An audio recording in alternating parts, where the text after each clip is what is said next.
Hello students, welcome to all of you. This is Mukund Madhav Sharma, your faculty of Polity and Governance.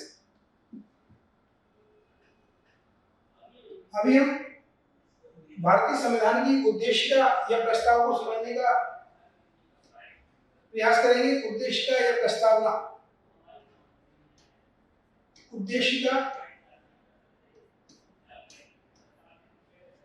या प्रस्तावना, English में इसे कहते हैं preamble.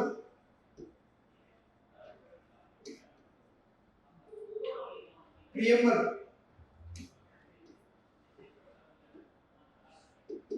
भारतीय संविधान की प्रस्तावना या उद्देशिका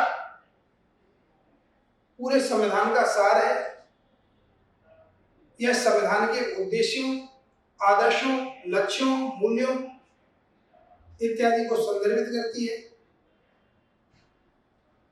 इसमें कई चीजें दी गई है, उन सारी चीजों का हम विश्लेषण करेंगे। इसके आखिरकार क्या उद्देश्य है, क्या मूल्य है, क्या लक्ष्य है। आज हम व्यापक रूप से कॉम्प्रिहेंसिव तरीके से प्रीएम्बल को समझेंगे, उसका विश्लेषण करेंगे। तो चलिए सबसे पहले प्रीएम्बल को ही देख लेते हैं। प्रीएम्बल हम भारत के लोग शब्द से स्टार्ट होती है, या इंग्लिश में we the people of India इस टर्म से स्टार्ट होती है। हम भारत के लोग भारत को संपूर्ण प्रभुत्व संपन्न समाजवादी पंथ निरपेक्ष लोकतंत्रात्मक गणराज्य बनाने के लिए तथा उसके समस्त नागरिकों को सामाजिक, आर्थिक और राजनीतिक न्याय, विचार, अभिव्यक्ति, विश्वास, धर्म और उपासना की स्वतंत्रता, प्रतिष्ठा और अवसर की समता, प्राप्त कराने के लिए तथा उन सब में व्यक्ति की गरिमा और राष्ट्र की एकता और अखंडता सुनिश्चित करने वाली बलिष्ठता बढ़ाने के लिए दृढ़ संकल्प होकर अपनी इस संविधान सभा में आज तारीख 26 नवंबर 1949 ईस्वी मिति मार्ग शीर्ष शुक्ला सप्तमी संवत 2006 विक्रमी को एकल द्वारा इस संविधान को अंगीकृत, अधिनियमित और आत्मार्पित करते हैं। इस प्रकार से प्रस्तावना की यह शब्दावली है और इसकी एक एक शब्दावली अपने आप में बड़ा ही गहन अर्थ रखती है, काफी व्यापक अर्थ रखती है। आज हम इसी की चर्चा करेंगे, इसी का हम विश्लेषण करेंगे। तो सबसे पहले मैं आपको उद्देशिका या प्रस्तावना को दिखा देता हूं। मैंने संक्षेप में इसको एक फ्रेमवर्क बनाया है, उस फ्रेमवर्क के माध्यम से इसको समझने का प्रयास करेंगे।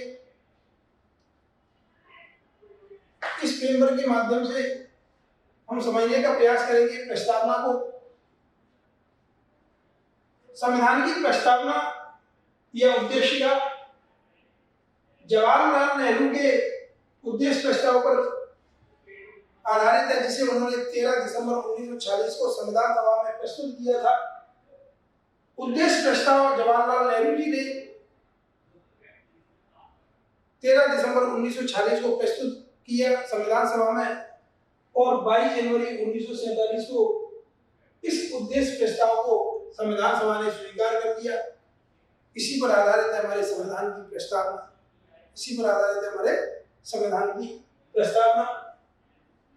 और अमेरिकी संविधान पहला संविधान था जो प्रस्तावना से शुरू होता है। प्रस्तावना की भाषा की अगर बात करें तो सामान्य रूप से माना जाता है कि प्रस्तावना की जो भाषा है वह ऑस्ट्रेलिया के संविधान से प्रेरित और प्रभावित है। तो सबसे पहले देख लेते हैं कि आखिरकार विभिन्न विद्वानों के भारतीय संविधान की प्रस्तावना पर क्या विचार हैं। आखिरकार कौन से विचारक क्या कहते हैं। जैसे भारतीय संविधान की उद्देशिका के बारे में के.एम. मुंशी कहते हैं कि यह राजनीतिक जन कुंडली है। क्या है? राजनीतिक जन कुंडली है या पॉलिटिकल हॉरोस्कोप है। राजनीतिक जन कुंडली है, अर्थात यह पूरी राज व्यवस्था का एक तरह से प्रारूप यहाँ पर निर्धारित करती है। राज व्यवस्था आगे किस तरह से कार्य करेगी और किस प्रकार से प्रकट होगी राज व्यवस्था, वह सामान्य रूप से यहीं पर शुरुआत में दिखाई दे जाती है। इसलिए इसे क्या कहते हैं? राजनीतिक जन कुंडली या पॉलिटिकल हॉरोस्कोप। के.एम. मुंशी ने इसे राजनीतिक जन कुंडली कहा है। ठाकुर दास भार्गव ने इसे संविधान की आत्मा कहा है। क्या कहा है? संविधान की आत्मा कहा है। इसके अलावा N.A. पालखीवाला ने संविधान का पहचान पत्र, that means identity card of the constitution कहा है। KM ने राजनीतिक जन्म कुंडली, ठाकुर दास भार्गव ने संविधान की आत्मा और N.A. पालखीवाला ने कहा है identity card of the constitution या संविधान का पहचान पत्र इसे कहा है। पारंदे ने पवित्र आदर्शों एवं लक्ष्यों का घोषणा पत्र कहा है। अर्नेस्ट पार्कर ने संविधान की कुंजी कहा है।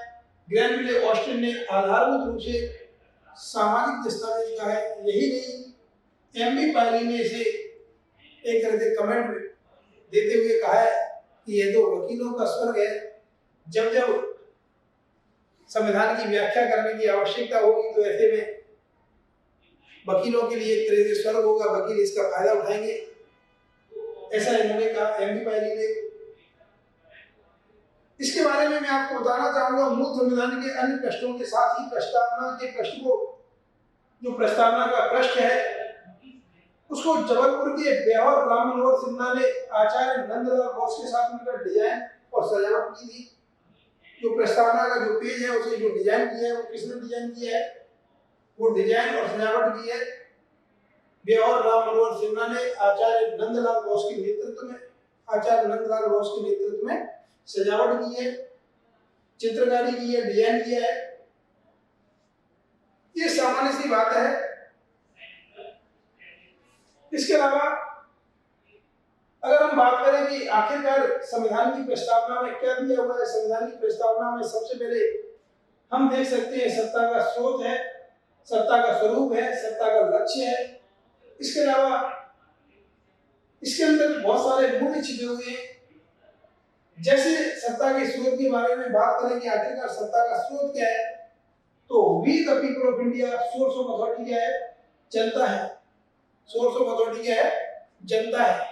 We the people of India, इसका अर्थ क्या है? संपूर्ण शक्ति, संपूर्ण सत्ता, सब कुछ जो अंतर्निहित है वो किसमें अंतर्निहित है? वो हम भारत के लोगों में निहित है, अर्थात सामान्य जनता में अंतर्निहित है। सामान्य जनता में ये सारी चीजें अंतर्निहित है, इसलिए हम भारत के लोग, यह शब्दावली हमारी प्रस्तावना को काफी व्यापक बना देती है और सच्चे अर्थों में लोकतंत्र की अभिव्यक्ति हमारे संविधान की प्रस्तावना के पहले पद में या पहले टर्म में ही हो जाती है। सत्ता का स्रोत क्या है? जनता है, अर्थात जो we the people of India है। सत्ता का स्रोत क्या है? नेचर ऑफ अथॉरिटी क्या है? संपूर्ण प्रभुत्व संपन्न समाजवादी पंथ निरपेक्ष लोकतंत्रात्मक गणराज्य क्या है? सत्ता का स्वरूप। देखिए, मैंने आपको संविधान की प्रस्तावना दिखा देता हूं, उससे आपको क्लियर हो जाएगा।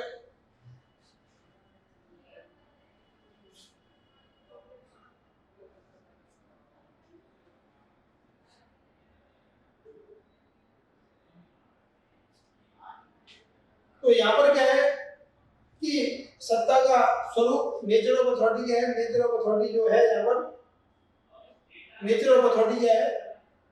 सत्ता का स्वरूप क्या है? संपूर्ण प्रभुत्व संपन्न समाजवादी पंथ निरपेक्ष लोकतंत्रात्मक गणराज्य। समाजवादी पंथ निरपेक्ष लोकतंत्रात्मक गणराज्य यहाँ पर दिखाई देता है। संपूर्ण प्रभुत्व संपन्न समाजवादी पंथ निरपेक्ष लोकतंत्रात्मक गणराज्य की यहाँ पर अभिव्यक्ति होती है। तो पहले क्या लिखा हुआ है? सत्ता का स्रोत। सत्ता का स्रोत,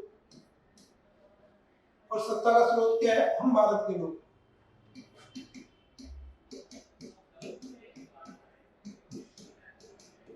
या सोर्स ऑफ अथॉरिटी,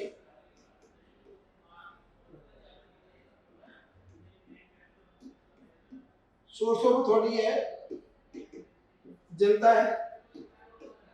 क्या लिखा हुआ है? हम भारत के लोग। शब्द क्या लिखा हुआ है? हम भारत के लोग। क्या लिखा हुआ है? हम भारत के लोग। अर्थात जो पूरी सत्ता अंतर्निहित है वो किसके अंदर है? ये जो पूरी सत्ता है वह भारत के लोगों में है। किसमें है? हम भारत के लोगों में है। We the people of India क्या है? We the people of India. अब सत्ता का स्वरूप क्या है? जो सत्ता है या अथॉरिटी है, सत्ता का स्वरूप क्या है? राज्य की जो सत्ता है उसका स्वरूप क्या है? ये जो सत्ता का स्वरूप है वह क्या है? समाजवादी, पंथ निरपेक्ष, लोकतंत्रात्मक गणराज्य। समाजवादी, पंथ निरपेक्ष, लोकतंत्रात्मक गणराज्य। समाजवादी, पंथ निरपेक्ष, लोकतंत्रात्मक गणराज्य। लोकतंत्रात्मक गणराज्य। समाजवादी, पंथ निरपेक्ष, लोकतंत्रात्मक गणराज्य। समाजवाद का क्या अर्थ है? समाजवाद का सीधा सा अर्थ, सामान्य सा अर्थ यही है कि जो समाज में कोई भेदभाव न हो, शोषण न हो, शोषणविहीन, भेदभावहीन समाज की स्थापना करना। शोषणविहीन, भेदभावहीन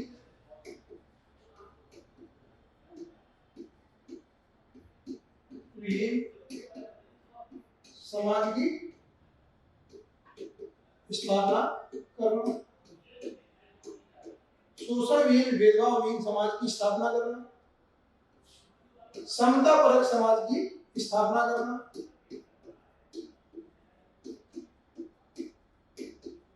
समाज की स्थापना करना और ऐसे समतापरक समाज की स्थापना करना जिसमें जो कार्मिक वर्ग है, जो श्रमिक वर्ग है, वह अपना बेहतर जीवन स्तर बना सके, स्थापित कर सके, वह समाज में अपनी एक सक्रिय भूमिका अदा कर सके। हमारे नीति निदेशक तत्वों में लिखा हुआ है उद्योगों के प्रबंधन में कर्मकारों की भूमिका या भागीदारी होनी चाहिए। ये आखिरकार क्या है? समाजवादी लक्षण दिखाई देता है। डीएस नकारा एक केस आया था, डीएस नकारा वर्सेस यूनियन ऑफ इंडिया। इस केस में सुप्रीम कोर्ट ने क्या कहा? इस केस में कहा गया कि श्रमिक वर्ग का उत्थान और कल्याण, श्रमिक वर्ग या कार्मिक वर्ग के लिए उचित कार्य दशाएं,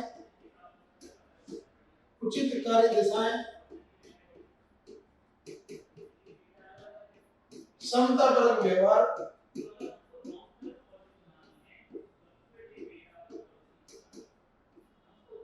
यह क्या है?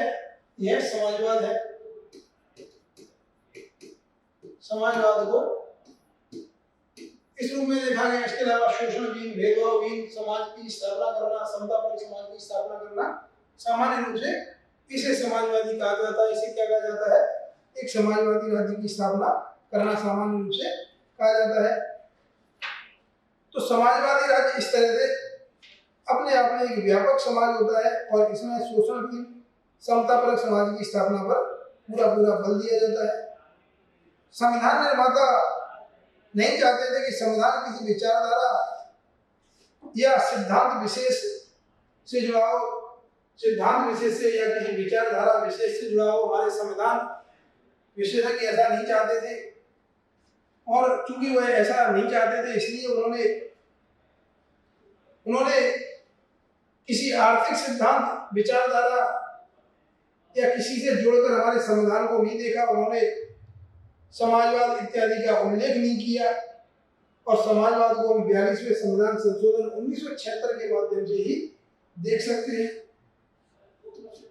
समाजवाद शब्द की ऐसे अगर बात करें तो समाजवाद शब्द को जोड़ने के लिए, हमारी संविधान की प्रस्तावना में जोड़ने के लिए केटी शाह ने प्रस्ताव दिया था, लेकिन जवाहरलाल नेहरू ने कहा कि ऑलरेडी मूल अधिकार का प्रावधान है, मूल अधिकारों का एक पूरा चैप्टर है, चैप्टर 3 और नीति निर्देशक तत्वों का एक और चैप्टर है, चैप्टर 4, और उसमें आर्थिक लोकतंत्र का एक तरह से सार छिपा हुआ है। ऐसे में समाजवाद इत्यादि किसी शब्द का उल्लेख करना प्रस्तावना में क्या जरूरी है, जबकि लोग इसका अलग अलग अर्थ निकालने लगे, लोग भ्रमित होने लगे, लोग कंफ्यूजन से ग्रसित होने लगे। ऐसे में समाजवाद शब्द को नहीं रखा जाना चाहिए, इसलिए समाजवाद शब्द को मना कर दिया गया।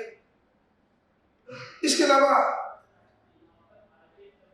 समाजवाद शब्द इसलिए भी नहीं रखा गया कि हमारे संविधान विशेषज्ञ किसी विचारधारा विशेष से जोड़कर नहीं देखना चाहते थे, और 42वें संविधान संशोधन के माध्यम से जब इसे जोड़ा गया तो कहा गया समाजवाद कोई एक विचारधारा तक सीमित नहीं है, बल्कि समाजवाद अपने आप में शोषणविहीन समतापरक समाज की स्थापना करना है। इससे कर्मचारियों के या श्रमिक वर्ग के जीवन स्तर को ऊंचा उठाना है, इस तरह से कहा गया।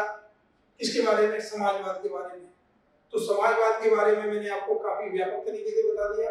समाजवाद कोई आर्थिक विचारधारा या आर्थिक सिद्धांत या किसी देश विशेष की विचारधारा या कोई कम्युनिस्ट विचारधारा इत्यादि नहीं है, बल्कि भारतीय संदर्भ में समाजवाद क्या है? भारतीय संदर्भ में समाजवाद शोषणविहीन समतापरक समाज की स्थापना करना है। ऐसा समाज स्थापित करना है जिसमें कोई भेदभाव न हो, एक उच्च वर्ग निम्न वर्ग का शोषण न करे, किसी भी तरह से छुआछूत न हो, इत्यादि समस्याएं न हो, विषमता न हो।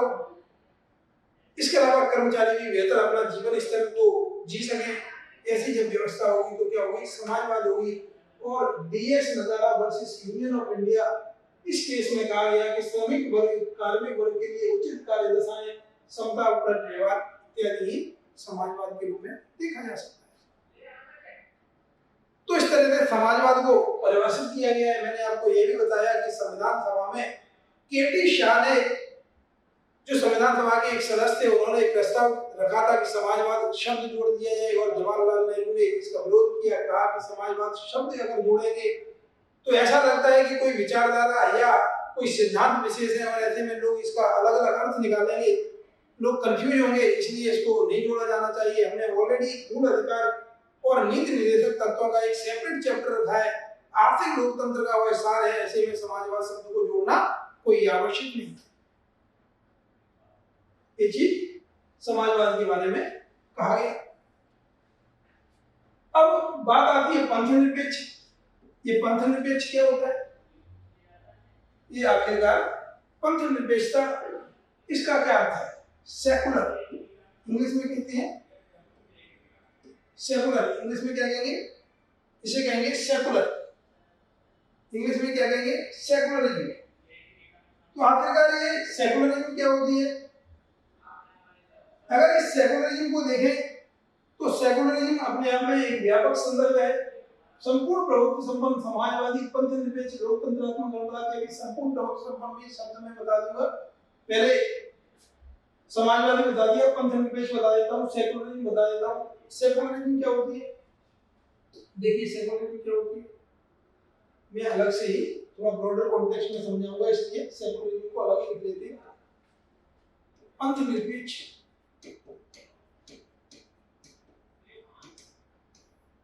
या सेक्युलर, पंथ निरपेक्षता या सेकुलरिज्म, इसको हम कह सकते हैं। तो पंथ निरपेक्ष इसका क्या अर्थ होता है? सामान्य रूप से आपने देखा होगा कि बहुत सारे धर्म है, बहुत सारे धर्म क्या है? संप्रदाय में बटे, पंथों में बटे। जैसे आप दिगंबर और श्वेतांबर दो संप्रदायों में जैन धर्म बट गया है। महायान और हीनयान संप्रदायों में बौद्ध धर्म बट गया है। इस तरह से सामान्य रूप से संप्रदाय देखने को मिलते हैं। लेकिन आखिरकार पंथ क्या होता है? पंथ सामान्य रूप से क्या होता है? किसी एक आध्यात्मिक गुरु के निर्देशन में कार्य करने के लिए अनुयायी जब तैयार हो जाते हैं और किसी विचारधारा का वह पालन करते हैं, हो सकता है कि निरंकार भगवान को माने, ईश्वर का स्वरूप क्या था माने, निरंकार माने, निराकार है ब्रह्म। तो निरंकार एक पंथ हो सकता है दूसरे व्यक्ति की कोई अलग विचारधारा हो, अलग अलग पंथ हो सकते हैं, अलग अलग तरीके के किसी आध्यात्मिक गुरु के निर्देशन में वह कोई भी किसी भी तरह का पंथ हो सकता है। तो सामान्य रूप से पंथ को एक तरह से इस संदर्भ में देखा जाता है, पंथ संप्रदाय इत्यादि को देखा जाता है, लेकिन यहाँ पर पंथ निरपेक्षता इससे भी थोड़ा सा अलग हटकर है। राज्य का कोई धर्म नहीं होगा। पंथ निरपेक्षता का अर्थ है कि राज्य का कोई धर्म नहीं होगा, राज्य का कोई धर्म या रिलीजन, राज्य का कोई धर्म या रिलीजन नहीं होगा। मैंने ब्रैकेट में रिलीजन लिख दिया, क्यों लिखा? धर्म से क्या क्लियर नहीं हो रहा था? धर्म से बिल्कुल क्लियर नहीं हो रहा था। धर्म का अर्थ केवल हिंदू मुस्लिम सिख ईसाई नहीं होता है, बल्कि भारतीय कॉन्टेक्स्ट में क्या धर्म को लिया जाता है? भारतीय कॉन्टेक्स्ट में धर्म को लिया जाता है कर्तव्य से। भारतीय संदर्भ में धर्म को किससे जोड़ा जाता है? धर्म को सामान्य तरीके से कर्तव्य से जोड़कर देखा जाता है। कहते हैं पितृधर्म, क्या कहते हैं? पितृधर्म। तो इसका क्या अर्थ है? पिता के प्रति क्या धर्म है, पिता का पुत्र के प्रति क्या धर्म है, पति का पत्नी के प्रति क्या धर्म है, पत्नी का पति के प्रति क्या धर्म है। कहते हैं ना मित्र धर्म, राजधर्म। ये कोई धर्म की थोड़ी बात हो रही है, हिंदू मुस्लिम सिख ईसाई की थोड़ी बात हो रही है, रिलीजन की थोड़ी बात हो रही है। यहाँ पर ये क्या है? कर्तव्य की बात हो रही है। तो हमारे यहाँ पर क्या है? संबंधों का संचालन सामान्य रूप से कर्तव्यों के आधार पर होता है। हर किसी का एक दूसरे के प्रति कर्तव्य है। भाई का बहन के प्रति कर्तव्य, बहन का भाई के प्रति कर्तव्य, भाई का भाई के प्रति कर्तव्य, मित्र का मित्र के प्रति कर्तव्य। किसी राजा का या राजकाज का संचालन करने वाले व्यक्ति का राजधर्म, ये एक तरह से कर्तव्य के रूप में देखा जाता है। और हम क्या कर्तव्य से निरपेक्ष हो सकते हैं, क्या कर्तव्य विहीन हो सकते हैं? कर्तव्य विहीन होना या कर्तव्य से निरपेक्ष होना अपने आप में बड़ी समस्या हो जाएगी। गांधी जी भी क्या कहते थे? धर्म विहीन राजनीति निंदनीय है, इसलिए इसे त्याग देना चाहिए। धर्म विहीन राजनीति क्या है? निंदनीय है। तो क्या वो ये कहते थे कि हिंदू मुस्लिम सिख ईसाई इत्यादि धर्म की बात करते थे कि उसके बिना राजनीति निंदनीय है? बल्कि वह कहते थे कर्तव्य विहीन राजनीति क्या है? निंदनीय है। कर्तव्य विहीन राजनीति क्या है? निंदनीय है। कर्तव्य से निरपेक्ष नहीं हो सकते, हम कर्तव्य से हट नहीं सकते। राजनीति में हम बिना कर्तव्य के, बिना नैतिकता के कार्य करेंगे तब तो राजनीति का कोई अर्थ ही नहीं रह जाएगा। इसलिए भारतीय संदर्भ में धर्म को कर्तव्य से जोड़ा गया है। इसलिए हमने अपनी प्रस्तावना में क्या नहीं लिखा? धर्म निरपेक्ष नहीं लिखा, बल्कि क्या लिखा? पंथ निरपेक्ष शब्द का प्रयोग किया है। किस शब्द का प्रयोग किया है? हमने पंथ निरपेक्ष शब्द का यहाँ पर प्रयोग किया है। किस शब्द का प्रयोग किया है? पंथ निरपेक्ष शब्द का प्रयोग किया है। तो जब पंथ निरपेक्ष शब्द का प्रयोग किया है तो आप समझ सकते हो कि कहीं ना कहीं ये धर्म निरपेक्ष से अलग कॉन्टेक्स्ट दे रहा होगा, तभी तो पंथ निरपेक्ष शब्द को हमने दिखाया है। तभी हमने क्या लिखा है? पंथ निरपेक्षता। तभी हमने क्या शब्द लिखा है? पंथ निरपेक्षता। तो पंथ निरपेक्ष शब्द अलग कॉन्टेक्स्ट दिखाता है और धर्म निरपेक्ष अलग कॉन्टेक्स्ट दिखाता है, इसलिए हमने पंथ निरपेक्ष शब्द रखा है, धर्म निरपेक्ष शब्द नहीं लिखा है। तो पंथ निरपेक्ष का एक अर्थ हो जाएगा कि राज्य का कोई धर्म या रिलीजन नहीं होगा। राज्य ना तो हिंदू धर्म, मुस्लिम धर्म, सिख ईसाई इत्यादि धर्म को किसी को भी नहीं मानेगा। यदि राज्य का मान लीजिए कोई धर्म हो जाएगा तो क्या होगा? उस धर्म को वरीयता दी जाएगी। जैसे आप देखिए सऊदी अरेबिया या फिर पाकिस्तान को देख लीजिए, ऐसे धर्मों में क्या है, ऐसे देशों में क्या है, वहां पर धर्म का बोलबाला है और अन्य धर्म क्या है? अन्य धर्म एक तरह से सेकेंडरी भूमिका में है, अन्य धर्म एक तरह से पिछड़ी हुई भूमिका में है। अन्य धर्मों के संरक्षण के लिए कोई प्रयास नहीं किया जाता है, लेकिन जो राज्यकाज का जो धर्म है, धर्म है, देश का जो धर्म है, उसको प्राथमिकता दी जाती है। तो हमने क्या किया? हमने किसी धर्म को नहीं अपनाया है। राज्य का कोई धर्म अर्थात रिलीजन नहीं होगा। भारत में पंथ निरपेक्ष राज्य की बात की गई है, लेकिन इसका अर्थ ये नहीं है कि राज्य का अगर कोई धर्म नहीं है तो हम किसी धर्म को संरक्षण नहीं देंगे। राज्य सभी धर्मों को समान संरक्षण देगा। राज्य सभी धर्मों को और जब यहाँ पर धर्म कह रहे हैं तो रिलीजन के कॉन्टेक्स्ट में बात कर रहे हैं। राज्य सभी धर्मों या रिलीजन्स को समान संरक्षण देगा, समान संरक्षण देगा। जैसे आप देखिए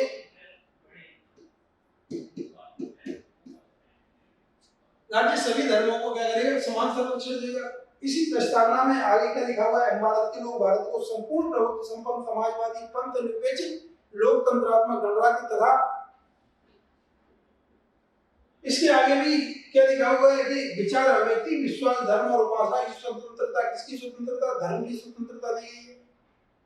आप आर्टिकल 25 से लेकर 28 तक देखिए भारतीय संविधान की प्रस्तावना। भारतीय संविधान में आर्टिकल 25 से 28 तक क्या है, धर्म की स्वतंत्रता का अधिकार या धार्मिक स्वतंत्रता का अधिकार, धार्मिक स्वतंत्रता का अधिकार। और इसका क्या अर्थ है, किसी भी व्यक्ति को अपने धर्म को मानने, आचरण करने और प्रचार करने की स्वतंत्रता आर्टिकल 25 में दी गई है।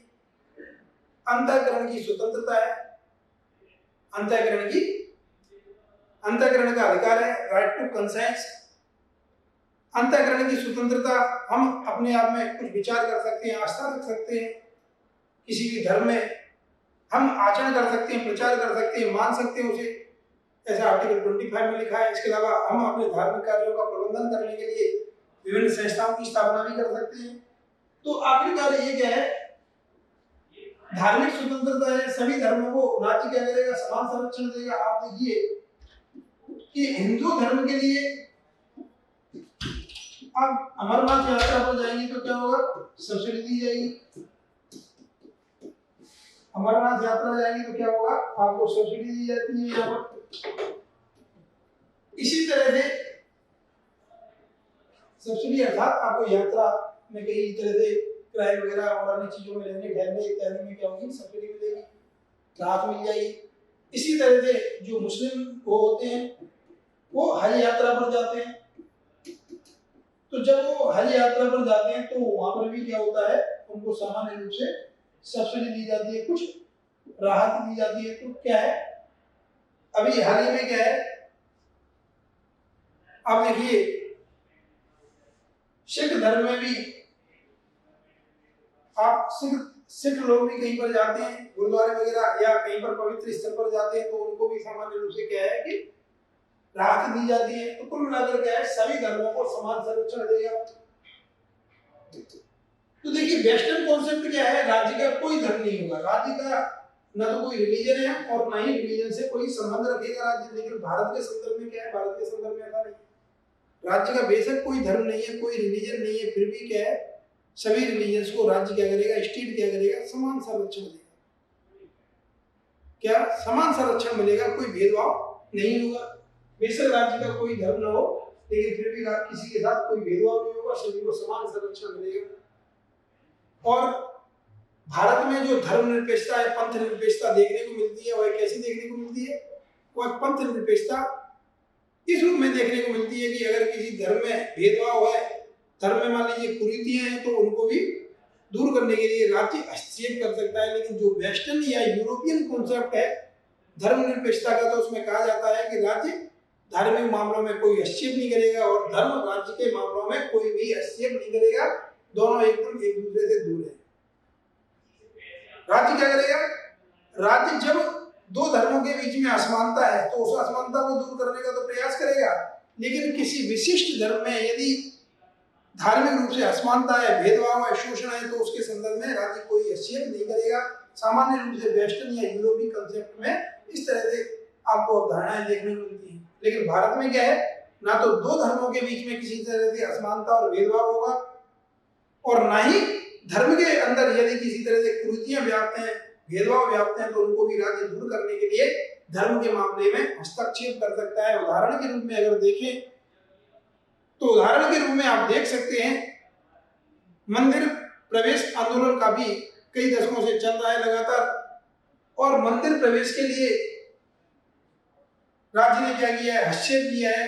सुप्रीम कोर्ट ने भी डिसीजन दिया है मंदिरों में प्रवेश करने के लिए। अब SC ST या पिछड़े वर्ग के लोग हों, आदिवासी हों, सभी लोग क्या कर सकते हैं, मंदिर में जा सकते हैं, मंदिर में प्रवेश कर सकते हैं। तो ये क्या कुरीति व्याप्ति थी, ये इस तरह से कुरीति व्याप्ति थी पहले, लेकिन अब क्या किया गया है, इस तरह की कुरीतियों को दूर करने का प्रयास किया गया है। क्योंकि धर्म के अंदर ही यदि भेदभाव व्याप्त है, कुरीतियां व्याप्त हैं, तो ऐसी कुरीतियों को इनको दूर करने का राज्य प्रयास करेगा। तो भारतीय धर्मनिरपेक्षता पश्चिमी धर्मनिरपेक्षता या यूरोपीय धर्मनिरपेक्षता से अपने आप में काफी व्यापक है। इस तरह से हम भारत में धर्मनिरपेक्षता की बात करते हैं, पंथ निरपेक्षता की बात करते हैं। सामान्य रूप से सुप्रीम कोर्ट ने अपने विभिन्न निर्णयों में कहा है कि पंथ निरपेक्षता कहिए या धर्मनिरपेक्षता कहिए, एक ही बात है।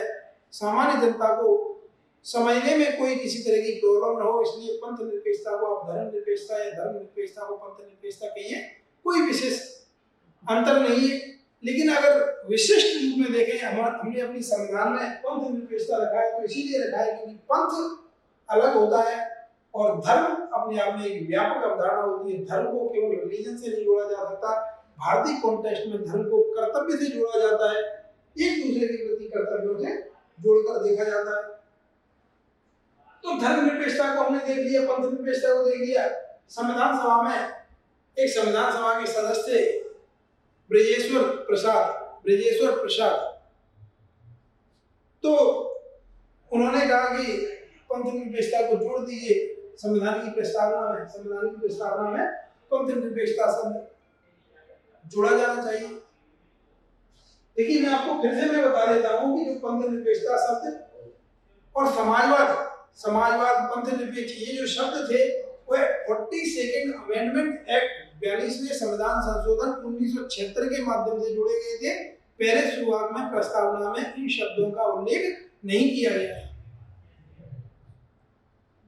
तो ब्रजेश्वर प्रसाद थे, उन्होंने कहा कि पंथ निरपेक्षता को जोड़ दीजिए। इसमें पंथ निरपेक्षता को जोड़ने का एक तरह से उन्होंने प्रस्तावना में पक्ष रखा, इन्होंने प्रस्ताव रखा, लेकिन इसका भी विरोध किया गया और ये विचार भी ड्रॉप कर दिया गया। तो संविधान में ना तो समाजवाद शब्द जोड़ा गया, ना ही पंथ निरपेक्षता संविधान की प्रस्तावना में जोड़ा गया। बाद में 42वें संविधान संशोधन के माध्यम से ये शब्द जोड़े गए थे। तो सत्ता का स्वरूप भारत की जनता है। सत्ता का स्वरूप अगर देखें तो संपूर्ण प्रभुत्व संपन्न समाजवादी पंथ निरपेक्ष लोकतंत्रात्मक गणराज्य है। अब यहाँ पर लोकतंत्रात्मक गणराज्य का क्या अर्थ है, अभी मैं आपको संपूर्ण प्रभुत्व संपन्न नहीं बताऊंगा। लोकतंत्रात्मक गणराज्य का क्या अर्थ है? लोकतंत्रात्मक गणराज्य, लोकतंत्रात्मक गणराज्य या डेमोक्रेटिक रिपब्लिक, इसका सीधा सा अर्थ यही होता है। ज्यादा कंफ्यूज होने की किसी तरह से आवश्यकता नहीं है, सीधा अर्थ बताता हूं। गणराज्य या रिपब्लिक, इसका अर्थ ऐसी व्यवस्था से होता है, ऐसी व्यवस्था जिसमें राज्य का प्रमुख या हेड ऑफ द स्टेट,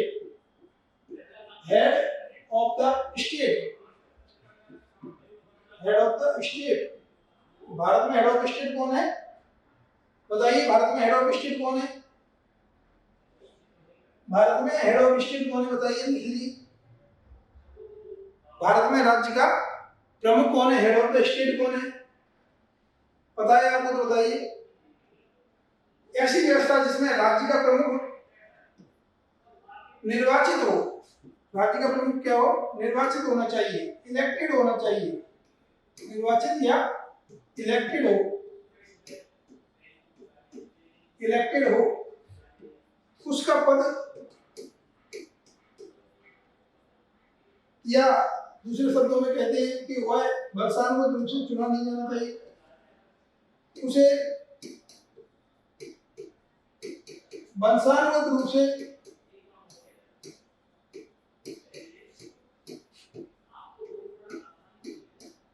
वंशानुगत रूप से नहीं चुना जाना चाहिए।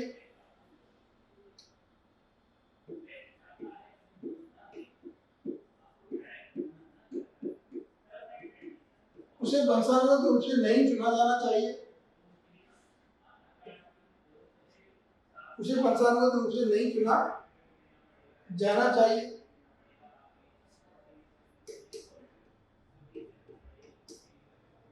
तो ऐसी व्यवस्था जिसमें राज्य का प्रमुख हेड ऑफ द स्टेट निर्वाचित हो, उसे वंशानुगत रूप से चुना नहीं जाना चाहिए। उसे क्या कहेंगे? गणराज्य व्यवस्था कहेंगे। क्या कहेंगे? गणराज्य व्यवस्था कहेंगे या रिपब्लिक व्यवस्था कहेंगे। क्या कहेंगे? रिपब्लिक व्यवस्था कहेंगे। सीधा सा अर्थ है। अगर हम भारत के राष्ट्रपति को एक तरफ देखें और एक तरफ ब्रिटेन के राजा की बात करें, ब्रिटेन के राजा या किंग की बात करें, तो भारत का राष्ट्रपति क्या है? भारत का राज्य प्रमुख है।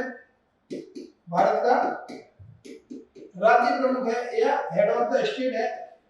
मैंने आपको बताया था कि भारत का जो राज्य प्रमुख है, हेड ऑफ द स्टेट है, वो राष्ट्रपति है। और हेड ऑफ द गवर्नमेंट है, सरकार का जो प्रमुख है, वो कौन है? प्रधानमंत्री है। इसी तरह से ब्रिटेन का राजा क्या है? ब्रिटेन का राज्य प्रमुख है। अब देखिए दोनों में अंतर क्या है? भारत का राष्ट्रपति क्या है? निर्वाचित है। क्या है? इलेक्टेड है। तो भारत में व्यवस्था कैसी है? भारत में गणतंत्रात्मक व्यवस्था है। कैसी है? गणतंत्रात्मक व्यवस्था या लोकतंत्रात्मक गणराज्य की व्यवस्था है, रिपब्लिक व्यवस्था है। रिपब्लिक। वहीं दूसरी तरफ ब्रिटेन में क्या है? ब्रिटेन में गणराज्य व्यवस्था नहीं है, लोकतांत्रिक गणराज्य व्यवस्था नहीं है, बल्कि ब्रिटेन में क्या है? संवैधानिक राजशाही है, कॉन्स्टिट्यूशनल मोनार्की जिसे हम कहते हैं। ब्रिटेन में क्या है? संवैधानिक राजशाही। संवैधानिक राजशाही या इसे क्या कहते हैं? Constitutional monarchy.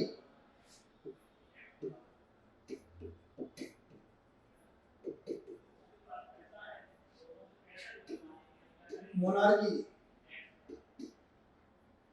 इसका अर्थ क्या है?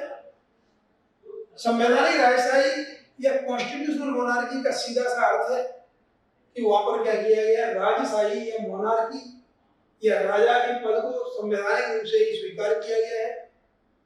और इसका पद जो होता है वह चुनाव का नहीं होता है, बल्कि क्या होता है? ये वंशानुगत होता है।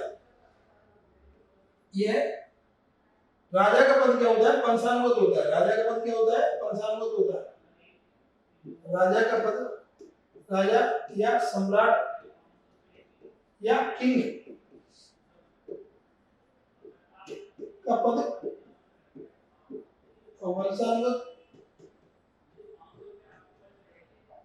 किंग का पद क्या होगा? वंशानुगत हो जाएगा। किंग का पद क्या होगा? वंशानुगत। यहाँ लिख देता हूँ, किंग का पद वंशानुगत होगा। किंग का पद क्या होगा? वंशानुगत है।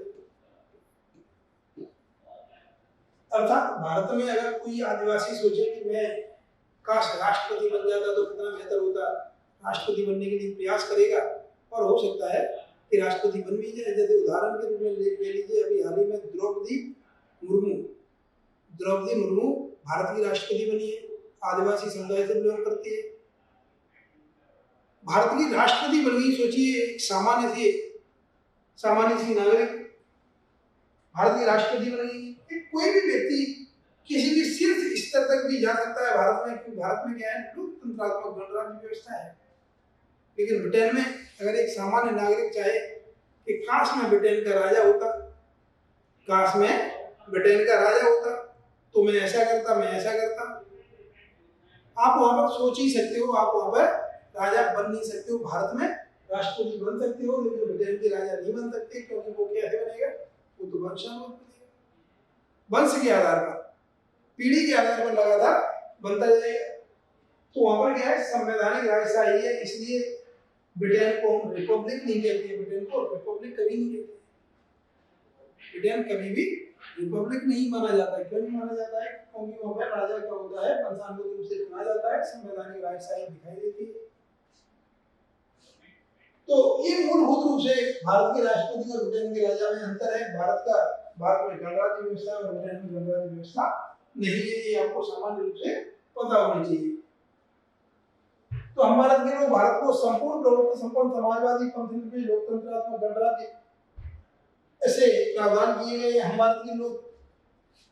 अब देखिए लोकतंत्रात्मक गणराज्य में डालिए, लोकतंत्रात्मक तो आपको पता है कि जहां पर इलेक्टेड गवर्नमेंट हो, निर्वाचित सरकार हो, जनता वोट डाले और सामान्य रूप से सरकार को चुने, लोगों की बात स्वीकार की जाए, लोगों को भी चुनाव लड़ने का अधिकार हो, लोग भी क्या है अपना संगठन बना सके, राजनीतिक रूप से वह भी न्याय प्राप्त कर सके, तो इसे क्या कहेंगे, इसे हम लोकतांत्रिक व्यवस्था कहेंगे। सामान्य रूप से अब्राहम लिंकन ने कहा था बहुत पहले कि जनता का जनता के लिए, जनता के द्वारा शासन ही लोकतंत्र है।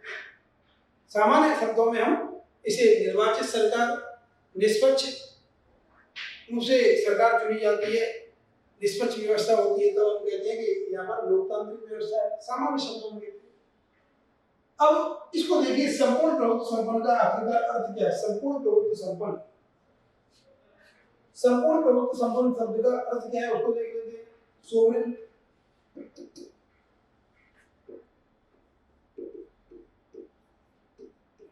संपूर्ण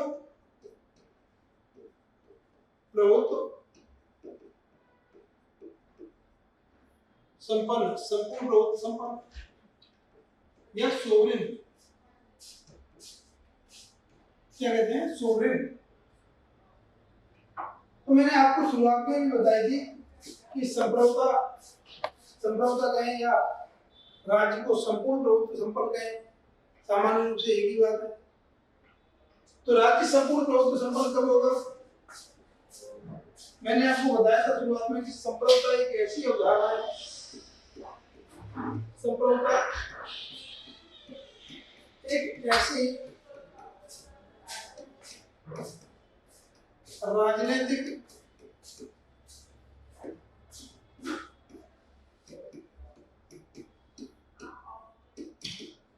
संप्रभुता एक ऐसी राजनीतिक अवधारणा है जिसमें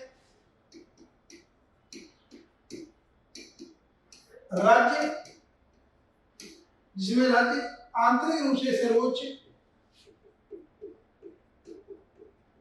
आंतरिक रूप से सर्वोच्च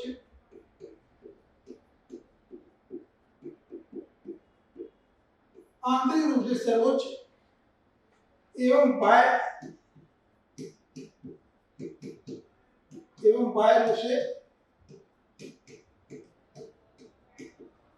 रूप से कैसा होता है, स्वतंत्र होता है, बाह्य रूप से स्वतंत्र होता है। संप्रभुता एक ऐसी राजनीतिक अवधारणा है जिसमें राज्य आंतरिक रूप से सर्वोच्च होता है और बाह्य रूप से कैसा होता है, बाह्य रूप से या बाहरी रूप से स्वतंत्र होता है।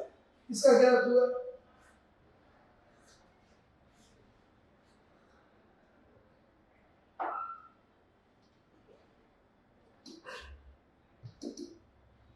तो संपूर्ण प्रभुत्व संपन्न का अर्थ क्या हुआ, यहाँ पर संपूर्ण प्रभुत्व संपन्न,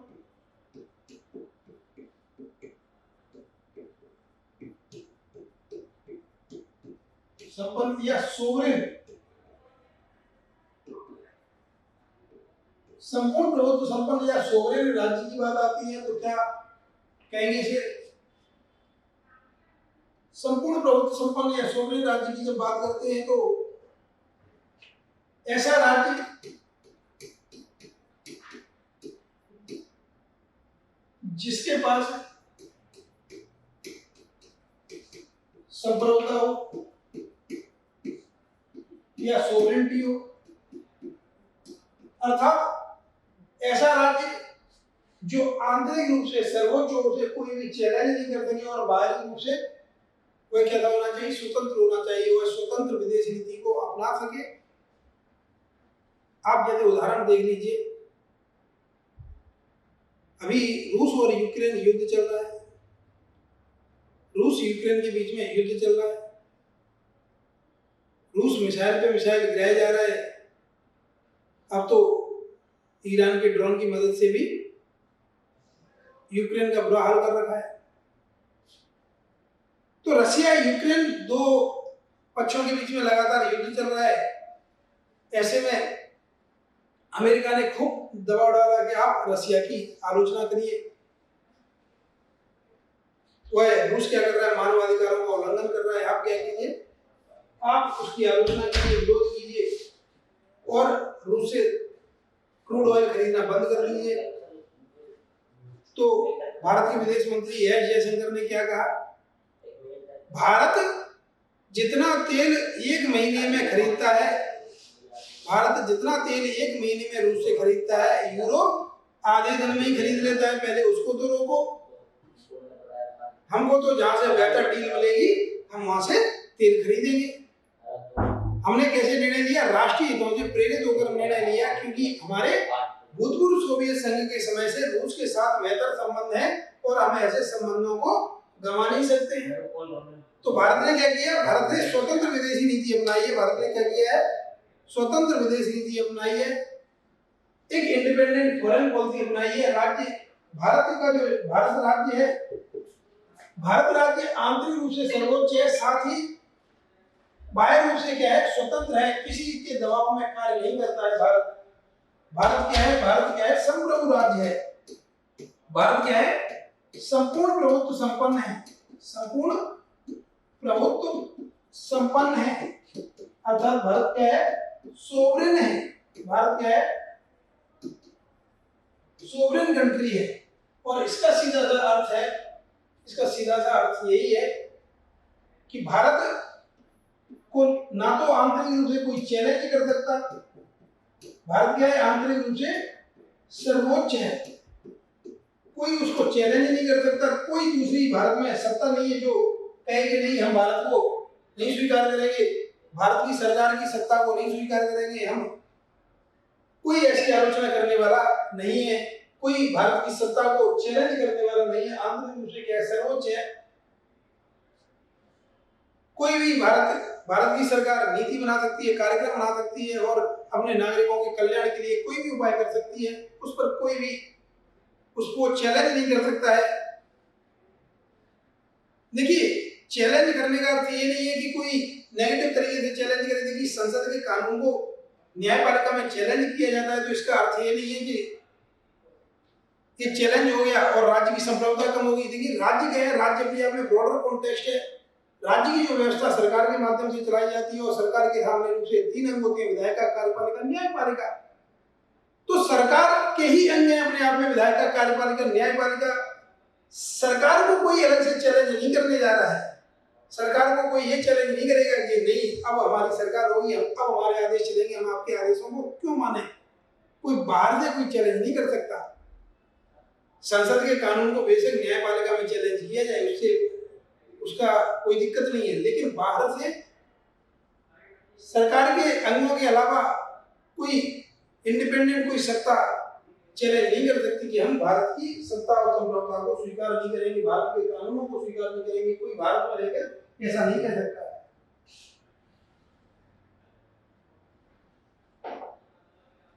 तो भारत क्या है, आंतरिक रूप से सर्वोच्च और बाह्य रूप से क्या है, स्वतंत्र है। भारत की विदेश नीति क्या है, स्वतंत्र है। भारत की विदेश नीति क्या है, स्वतंत्र है।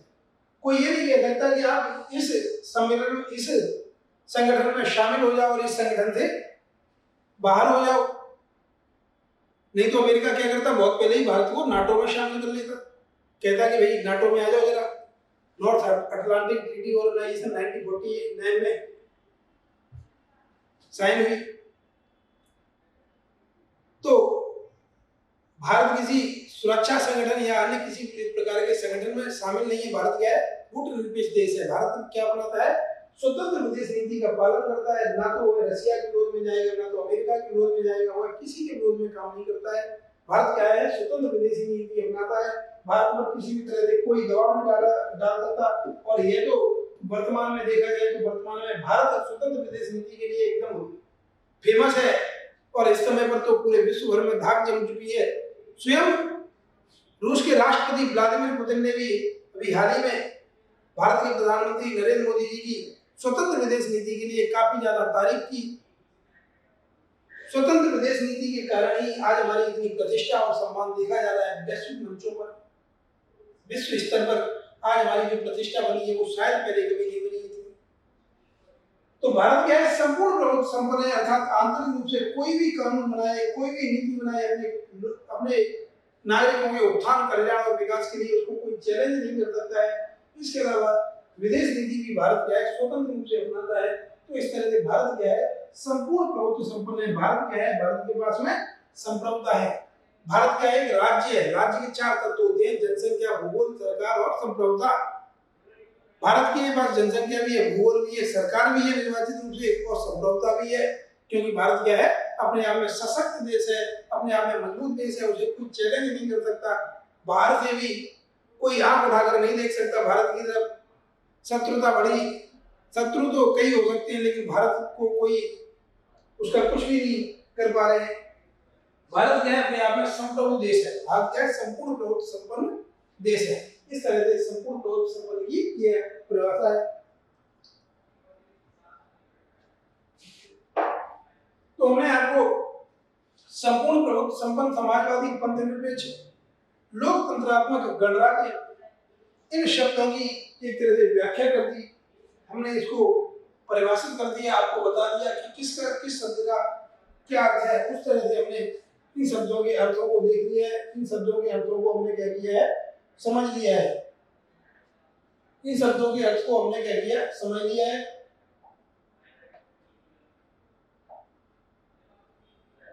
इन शब्दों के अर्थ को हमने क्या किया समझ लिया है। अब हम और भी कुछ संदर्भों को देख लेते हैं। अब हम और भी कुछ बिंदुओं को देख लेते हैं।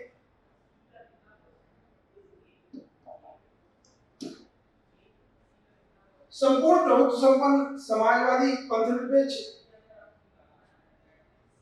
ये सभी हमने इनका अर्थ देख लिया। समस्त नागरिकों को सामाजिक, आर्थिक और राजनीतिक न्याय, क्या उल्लेख है सामाजिक, आर्थिक और राजनीतिक न्याय का उल्लेख है, न्याय। इसके अलावा स्वतंत्रता का भी उल्लेख है, विचार, अभिव्यक्ति, विश्वास, धर्म और उपासना की स्वतंत्रता। इसके अलावा समता का उल्लेख है, प्रतिष्ठा और अवसर की समता का उल्लेख यहाँ पर आपको मिल जाएगा। प्रतिष्ठा और अवसर की समता का उल्लेख यहाँ पर क्लियरली दिया हुआ है। तो समानता, स्वतंत्रता, न्याय, समानता, स्वतंत्रता, न्याय, इसको हमने फ्रांस से ग्रहण किया है। समानता, स्वतंत्रता, न्याय। तो सामाजिक, आर्थिक और राजनीतिक न्याय, विचार, अभिव्यक्ति, विश्वास, धर्म और उपासना की स्वतंत्रता, प्रतिष्ठा और अवसर की समता, इन सभी चीजों का उल्लेख हमारे संविधान में, हमारे संविधान की प्रस्तावना में किया गया है।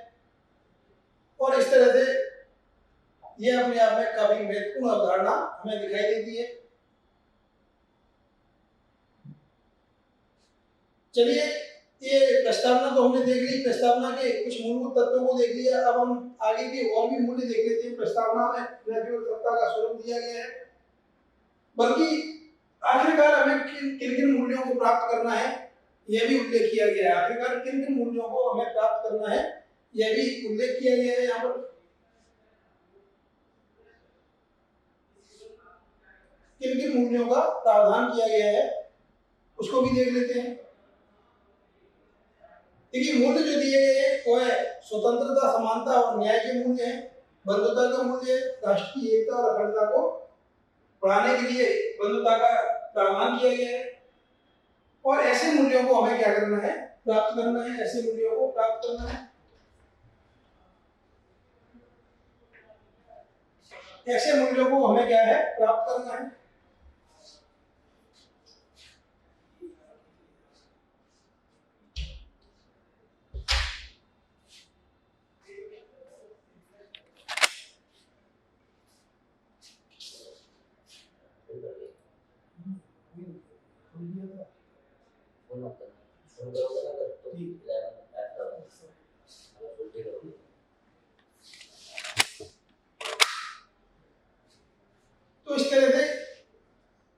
ये भारतीय संविधान की प्रस्तावना हमें दिखाई देती है।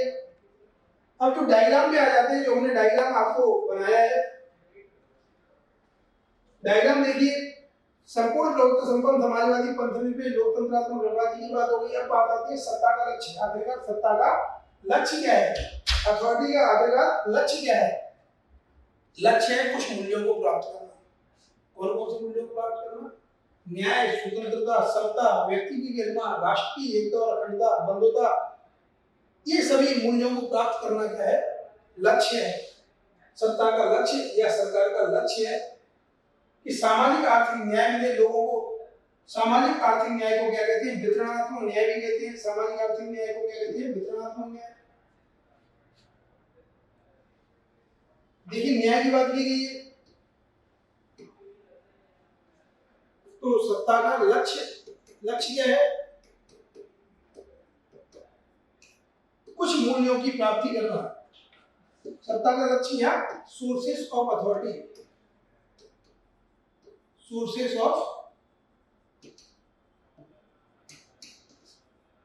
अथॉरिटी या सत्ता का लक्ष्य, सोर्सेस ऑफ अथॉरिटी, सत्ता का लक्ष्य क्या है? मूल्यों को प्राप्त करना, कुछ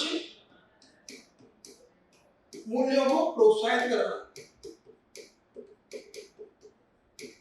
प्रोत्साहित करना। कौन से मूल्य है? जैसे आप देखिए न्याय, पहले क्या बात की गई है? न्याय, जो सीक्वेंस दिया गया है उसकी बात कर लेते हैं। सबसे पहले न्याय क्या दिया गया? न्याय, न्याय कितने प्रकार का है? सामाजिक न्याय,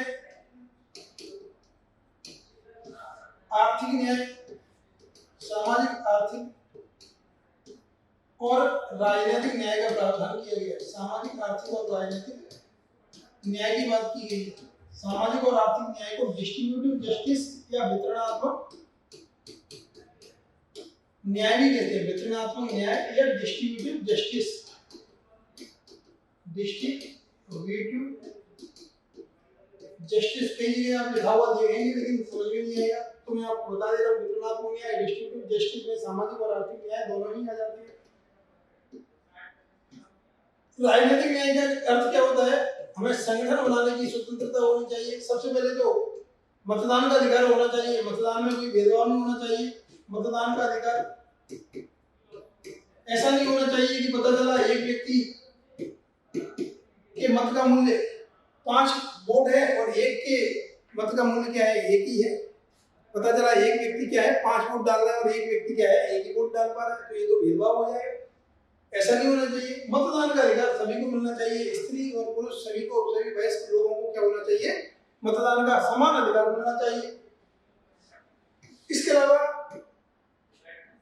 आप किसी का भी प्रचार करना चाहें, प्रचार करने की स्वतंत्रता भी होनी चाहिए। अगर आप किसी का प्रचार करना चाहते हैं तो आप आराम से किसी भी पार्टी का प्रचार करें, कोई आप पर रोक टोक नहीं हो।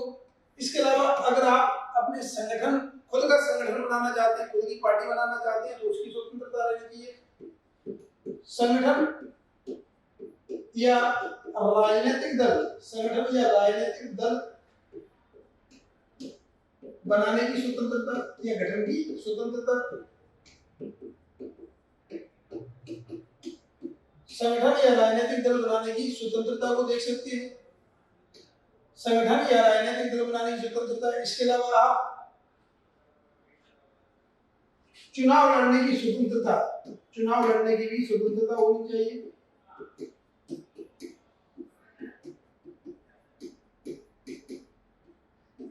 ये सभी अधिकार आपके पास अगर हैं तो ये मान के लिए कि आप राजनीतिक न्याय प्राप्त कर रहे हैं, राजनीतिक स्वतंत्रता आपको है, राजनीतिक न्याय। तो न्याय है हमारे संविधान में। इसके अलावा आप देखोगे कि हमारे संविधान में स्वतंत्रता का उल्लेख है। स्वतंत्रता भी अपने आप में लिबर्टी महत्वपूर्ण मूल है। और स्वतंत्रता कितने प्रकार की? 5 प्रकार की स्वतंत्रता का उल्लेख किया गया। विचार,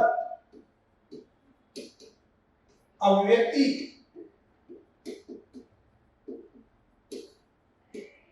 विश्वास, धर्म, विचार, अव्यक्ति, विश्वास, धर्म और उपासना। विचार, अव्यक्ति, विश्वास, धर्म और उपासना की स्वतंत्रता का उल्लेख किया गया है। विचार की स्वतंत्रता का अर्थ सीधा सा यही है कि कोई भी सूचना का मैनिपुलेट न कर सके। सूचना की स्वतंत्रता होनी चाहिए, कोई आपके विचारों को मैनिपुलेट न कर सके, परिवर्तित न कर सके आर्टिफिशियली गलत तरीके से। पता चला कि मीडिया का मैनेजमेंट हो जाता है। मान लीजिए फॉर एग्जाम्पल किसी सरकार ने, किसी दल की सरकार ने मीडिया को मैनिपुलेट कर लिया, मीडिया को मैनेज कर लिया। कहते हैं ना मीडिया को मैनेज करना आना चाहिए। तो मीडिया को मान लीजिए मैनेज हो कर लिया, तो मीडिया वही दिखा रही है जो सरकार की प्राथमिकता है। सरकार जो दिखाना चाहती है वही दिखाएगी, सरकार के अनुसार चीजें दिखाई जा रही है। तो इससे क्या होगा, लोगों के विचारों को मैनिपुलेट किया जाएगा। लोगों के विचार क्या होगा, मैनिपुलेट हो जाएंगे। तो इसलिए विचार की स्वतंत्रता ऐसे में नहीं होगी। विचार की स्वतंत्रता का अर्थ यही है कि व्यक्ति को सूचना की स्वतंत्रता होनी चाहिए, निष्पक्ष रूप से सूचना प्राप्त होनी चाहिए, निष्पक्ष रूप से व्यक्ति जानने का अधिकार होना चाहिए, राइट टू नो होना चाहिए निष्पक्ष रूप से। राइट टू इंफॉर्मेशन दिया गया, तो आखिरकार क्यों दिया गया? राइट टू इंफॉर्मेशन इसीलिए दिया गया कि विचार की स्वतंत्रता को प्राप्त होनी चाहिए। अभिव्यक्ति की स्वतंत्रता, right to freedom of speech and expression, article 19 में क्लियरली प्रावधान दिया गया है। भाषण की स्वतंत्रता, बोलने की स्वतंत्रता, अभिव्यक्ति की स्वतंत्रता, इसे ही कहते हैं। इसके अलावा विश्वास रख सके आप किसी में भी, किसी पर्टिकुलरली धर्म हो सकता है, विचार हो सकता है, उसमें आप एक आस्था रख सकते हैं। इसके अलावा धर्म की स्वतंत्रता है, अर्थात आप अपने धर्म को मान सकते हो, प्रचार कर सकते हो, आचरण कर सकते हो। अंतःकरण की स्वतंत्रता आर्टिकल 25 में दी गई है। आखिरकार ये क्या है? धर्म की स्वतंत्रता। उपासना की स्वतंत्रता, आप किसी भी देवी देवता की उपासना करिए, पूजा करिए, आपको कोई भी रोक टोक नहीं होगा। तो इस तरह से विचार, अभिव्यक्ति, विश्वास, धर्म और उपासना की स्वतंत्रता है। इसके अलावा हमारे संविधान में समानता की बात की गई है, समता की बात की गई है। और ये समता कौन सी है? प्रतिष्ठा और अवसर की समता। कौन सी समता? प्रतिष्ठा और अवसर की समता।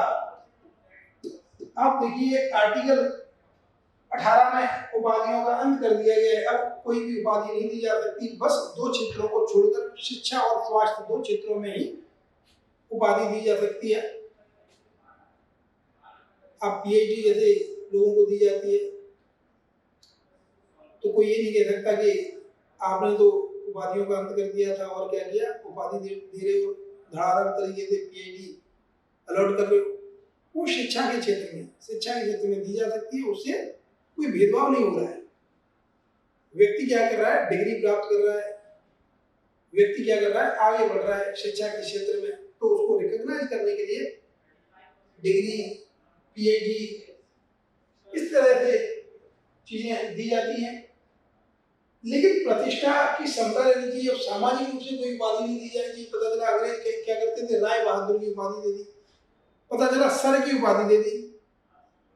पहले होता था सर की उपाधि दे दी, कैसर है हिंद की उपाधि दे दी, कई तरह की इस तरह की उपाधियां दी जाती थी। नाइटहुड की उपाधियां दी जाती थी। इससे क्या होता था? हमारे समाज में कहीं ना कहीं भेदभाव देखा जाता था।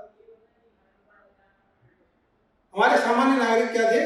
एक तरह से अपने आप को पिछड़े हुए उनको फील होता था। और कई लोगों को क्या है, किसी को कोई जमींदार बना दिया गया है, राय बहादुर बना दिया गया है, सर की उपाधि दे दी, नाइटहुड की उपाधि दे दी, कई तरह की उपाधि दे दी। आजकल तो सभी टीचरों को सर की उपाधि दे दी गई है अपने आप ही स्वाभाविक रूप से। खैर, भारत में प्रतिष्ठा की समता के लिए क्या किया गया? उपाधियों का अंत कर दिया गया। अब किसी भी प्रकार की कोई उपाधि नहीं, केवल सैन्य और शिक्षा के क्षेत्र में, सेना के क्षेत्र में कर्नल, जनरल, लेफ्टिनेंट जनरल, इस तरह की कई उपाधियां दी जाती हैं। और शिक्षा के क्षेत्र में भी कई उपाधियां दी जाती हैं। लेकिन अन्य क्षेत्रों में प्रतिष्ठा की समता रखी गई है, उपाधियों का अंत कर दिया गया है। इसके अलावा अवसर की समता दी गई है। रोजगार में अवसर की समता आप देख सकते हो, सरकारी रोजगारों में अवसर की समता है। ऐसा नहीं होगा कि स्त्रियों को और पुरुषों में कोई भेदभाव किया जाए या पिछड़े और अगड़े लोगों में कोई भेदभाव किया जाए। अवसर की समता दी गई है, सरकारी रोजगारों में अवसर की समता दी गई है। तो न्याय, स्वतंत्रता और समानता का ऐसे कई मूल्य हमारे संविधान की प्रस्तावना में देखे जा सकते हैं। तो सत्ता का लक्ष्य क्या है? कुछ मूल्यों की प्राप्ति करना है। न्याय, स्वतंत्रता, समता, ऐसे मूल्यों को क्या करना है? प्राप्त करना है। न्याय, स्वतंत्रता और समता जैसे मूल्यों को प्राप्त करना है। इसके अलावा व्यक्ति की गरिमा और राष्ट्र की एकता और अखंडता सुनिश्चित करने वाली बंधुता बढ़ाने के लिए क्या लिखा हुआ है? व्यक्ति की गरिमा और राष्ट्र की एकता और अखंडता सुनिश्चित करने वाली बंधुता बढ़ाने के लिए इस तरह के शब्द हमारे संविधान की प्रस्तावना में क्लियरली दिए गए। जैसे शब्द क्या है हमारे संविधान की प्रस्तावना में दिए गए, इससे यहाँ पर क्लियर हो जाता है, इससे यहाँ पर काफी चीजें क्लियर हो जाती हैं कि कौन कौन से मूल्य हमारे संविधान की प्रस्तावना में दिए गए हैं, किनको बढ़ाने का प्रयास किया गया है। तो इस तरह से हमने समझने का प्रयास किया कि कौन कौन से मूल्य दिए गए हैं। और इसके अलावा संविधान के अधिनियम की तारीख का भी प्रावधान किया गया। संविधान किस तारीख को अधिनियमित किया गया था, यह भी यहाँ पर प्रावधान दिया गया है। संविधान को कब अधिनियमित किया गया था, इसका भी यहाँ पर क्लियरली उल्लेख किया गया है। कब अधिनियमित किया गया था? 26 नवंबर 1949 को इसको अधिनियमित किया गया था। प्रस्तावना में स्वतंत्रता, समानता, भ्रातृत्व जैसे मूल्यों को लिया गया था। फ्रांस से ऐसे मूल्यों को लिया गया है। अब इस तरह की चीजों को हमने सामान्य रूप से जिक्र कर लिया, चर्चा कर ली। अब इसमें और भी कई चीजों की बात आ जाती है कि आखिरकार क्या प्रस्तावना में कभी संशोधन किया गया है। तो मैं आपको बताना चाहूंगा कि प्रस्तावना में केवल और केवल एक ही बार अभी तक संशोधन हुआ है। प्रस्तावना में केवल और केवल एक ही बार संशोधन हुआ है। और वह संशोधन कब किया गया है? वह संशोधन किया गया है 42वें संविधान संशोधन अधिनियम 1976 के माध्यम से। 1976 में क्या किया गया? संशोधन किया गया। 1976 में क्या किया गया? संशोधन किया गया। देखिए, पहले प्रभुत्व संपन्न लिखा हुआ था, फिर बाद में लिख दिया संपूर्ण प्रभुत्व संपन्न। और पहले लिखा हुआ था प्रभुत्व संपन्न लोकतंत्रात्मक गणराज्य लिखा था, इसको चेंज करके क्या किया गया? संपूर्ण प्रभुत्व संपन्न समाजवादी पंथ निरपेक्ष लोकतंत्रात्मक गणराज्य, अर्थात समाजवादी और पंथ निरपेक्ष दो शब्द जोड़ दिए गए 42वें संविधान संशोधन अधिनियम के माध्यम से। इसके अलावा देखिए, राष्ट्र की एकता और अखंडता, यहाँ पर क्या किया गया? पहले राष्ट्र की एकता था, अब क्या किया गया? अखंडता शब्द भी जोड़ दिया गया। तो कुल मिलाकर समाजवादी, पंथ निरपेक्ष और अखंडता शब्द जोड़े गए 42वें संविधान संशोधन के माध्यम से। तो एक बार क्या हुआ? संशोधन किया गया 1976 में। 26 नवंबर 1949 को अर्थात मिति मार्ग शीर्ष शुक्ला सप्तमी संवत 2006 में कृमि को संविधान को अंगीकृत किया गया था, अधिनियमित किया गया था और आत्मार्पित किया गया था। That means adopt, enact and give to ourselves, adopt, enact and give to ourselves, ये किया गया 26 नवंबर 1949 को, या 26 नवंबर 1949 ऑप्शन मैंने दिया हो तो मिति मार्ग शीर्ष शुक्ला संवत 2006 में कृमि, मिति मार्ग शीर्ष शुक्ला सप्तमी संवत 2006 में कृमि को इस संविधान को क्या किया गया था? अंगीकृत किया गया था, अधिनियमित किया गया था। संविधान का क्या किया गया? अधिनियम बनाया गया।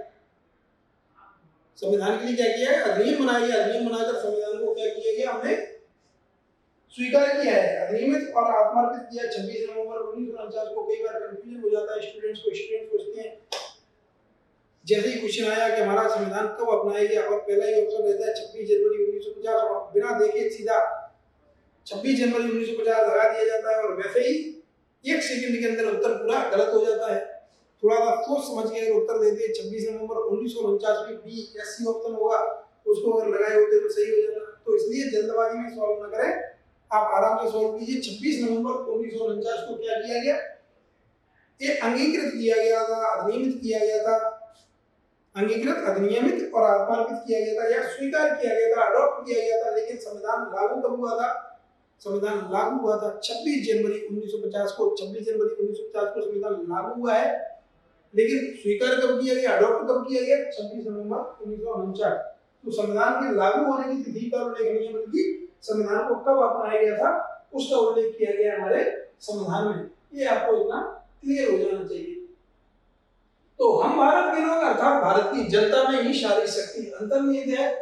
संपूर्ण प्रभुत्व संपन्न अर्थात हमारा जो भारत राज्य है वह क्या है, आंतरिक रूप से सर्वोच्च और बाह्य रूप से स्वतंत्र विदेश नीति अपनाता है। इसके अलावा समाजवादी है अर्थात हमारे यहाँ पर समता परक और शोषण विहीन व्यवस्था की स्थापना की जाएगी, ऐसा प्रयास किया जाएगा। और इसके अलावा डीएस नकारा वाले केस में कहा गया था, डीएस नकारा वर्सेस यूनियन ऑफ इंडिया के केस में 1983 में कहा गया था कि कर्मचारी वर्ग के लिए उपयुक्त जीवन दशाएं, इसके अलावा शोषण विहीन और भेदभाव विहीन समाज की स्थापना करना, समता परक समाज की स्थापना करना ही क्या है, समाजवाद है। पंथ निर्देश शब्द का अर्थ है कि राज्य का कोई धर्म नहीं होगा लेकिन राज्य सभी धर्मों को समान संरक्षण देगा। और इसके अलावा लोकतंत्रात्मक गणराज्य, इसका अर्थ है कि सरकार इलेक्टेड होगी और इसके अलावा राज्य का जो प्रमुख होगा, गणराज्य का अर्थ है राज्य का प्रमुख क्या होगा, इलेक्टेड होगा, चाहे वह प्रत्यक्ष रूप से निर्वाचित हो या अप्रत्यक्ष रूप से निर्वाचित हो, इससे कोई अंतर नहीं पड़ता है। बस क्या होना चाहिए, निर्वाचित होना चाहिए। क्या होना चाहिए, निर्वाचित होना चाहिए। इसके अलावा कई मूल्य का उल्लेख किया गया है, उसके समस्त नागरिकों को सामाजिक, आर्थिक और राजनीतिक न्याय, विचार, अभिव्यक्ति, विश्वास, धर्म और उपासना की स्वतंत्रता, प्रतिष्ठा और अवसर की समता प्राप्त कराने के लिए तथा उन सब में व्यक्ति की गरिमा और राष्ट्र की एकता और अखंडता को सुनिश्चित करने वाली बंधुता बढ़ाने के लिए, अर्थात इस बंधुता का उद्देश्य क्या है, राष्ट्र की एकता को बढ़ाना, राष्ट्र की अखंडता को बढ़ावा देना, यह उद्देश्य है। और इसके अलावा संविधान के अधिनियम की तारीफ दी गई है। तो इस तरह से हमने ये समझने का प्रयास किया कि भारत की संविधान की प्रस्तावना में कौन कौन से शब्द हैं और उनका क्या क्या अर्थ है, उसको हमने यहाँ पर समझने का प्रयास किया। अब एक प्रश्न अक्सर उठता है कि क्या प्रस्तावना संविधान का भाग है या नहीं है, संविधान का प्रस्तावना भाग है या नहीं है, उसमें संशोधन हो सकता है या नहीं हो सकता है। तो बेरुवारी केस 1960 में कहा गया था कि संविधान का यह भाग नहीं है, संविधान का भाग नहीं है, अतः प्रस्तावना में संशोधन भी नहीं किया जा सकता। 1960 में क्या कहा गया, प्रस्तावना संविधान का भाग नहीं है, इसलिए उसमें संशोधन भी नहीं किया जा सकता। इस तरह से इसमें ये कह दिया गया था, प्रस्तावना को संविधान का भाग नहीं माना और इसमें संशोधन भी नहीं किया जा सकता, इसमें संशोधन भी नहीं किया जा सकता, ऐसा कह दिया गया। इस तरह से सामान्य रूप से हम केसेस को देख सकते हैं। तो बेरुवारी केस 1960 में ऐसा कह दिया गया था, बेरुवारी केस में इस तरह की चर्चा की गई थी। 1960 में संविधान का भाग नहीं, इसलिए प्रस्तावना में संशोधन भी नहीं किया जा सकता, लेकिन प्रस्तावना का महत्व स्वीकार किया गया और क्या कहा गया, प्रस्तावना संविधान निर्माताओं के मस्तिष्क की कुंजी है। प्रस्तावना संविधान निर्माताओं के मस्तिष्क की क्या है, कुंजी है। केशवानंद भारती केस 1973 में कहा गया, प्रस्तावना संविधान का भाग है और संविधान में संशोधन की तरह प्रस्तावना में भी संशोधन, परंतु सशर्त संशोधन होगा, संविधान की आधारभूत संरचना नष्ट नहीं होनी चाहिए। प्रस्तावना चूंकि संविधान का भाग है, इसलिए क्या होगा, प्रस्तावना में भी संविधान के अन्य प्रावधानों की तरह संशोधन किया जा सकता है, ऐसा माननीय सुप्रीम कोर्ट ने, माननीय सर्वोच्च न्यायालय ने केशवानंद भारती केस में कहा था। केशवानंद भारती केस था, केशवानंद भारती बनाम केरल राज्य में ऐसी बात की गई थी। तो इस प्रकार से हमने ये समझने का प्रयास किया कि आखिरकार प्रस्तावना में क्या क्या चीज उल्लेख है, क्या प्रस्तावना में संशोधन किया जा सकता है या नहीं किया जा सकता, इसको हमने अभी तक समझने का प्रयास किया है। अब प्रस्तावना का अपने आप में काफी महत्व भी दिखाई देता है। आखिरकार प्रस्तावना का महत्व क्या है, उसको भी देख लेते हैं। सज्जन सिंह बनाम राजस्थान राज्य के केस में कहा गया कि उद्देश्य का पर गहन विचार विमर्श की छाप है, उद्देश्य का पर क्या है, गहन विचार विमर्श की छाप है। सज्जन सिंह बनाम राजस्थान राज्य, सज्जन सिंह बनाम राजस्थान राज्य।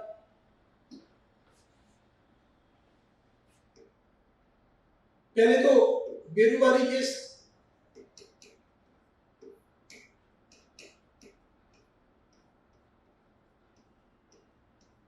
बेरुवारी केस 1960 में क्या कहा गया? प्रस्तावना संविधान का भाग नहीं है।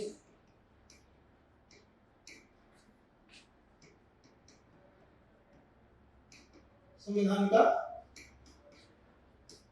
भाग नहीं है, इसलिए संशोधन भी नहीं किया जा सकता। नहीं किया जा सकता, संशोधन भी इसमें नहीं किया जा सकता। ऐसा कहा गया प्रस्तावना संविधान का भाग नहीं है, इसलिए संशोधन भी नहीं किया जा सकता इसमें, इसलिए इसमें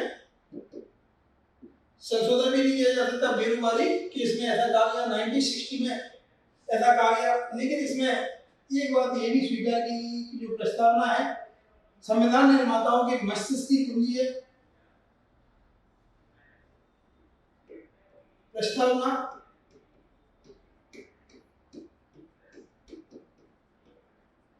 संविधान निर्माताओं के मस्तिष्क की कुंजी है, अर्थात प्रस्तावना के माध्यम से संविधान निर्माता के विचारों को जाना जा सकता है। प्रस्तावना के माध्यम से यह स्पष्ट हो सकता है कि आखिरकार हमारे संविधान निर्माता क्या सोचते थे, क्या नहीं सोचते थे। इसमें यह भी कहा गया कि जहां शब्द अस्पष्ट पाए जाए या उनका अर्थ स्पष्ट न हो, वहां पर संविधान निर्माताओं की आशय को समझने के लिए उद्देशिका की सहायता ली जा सकती है।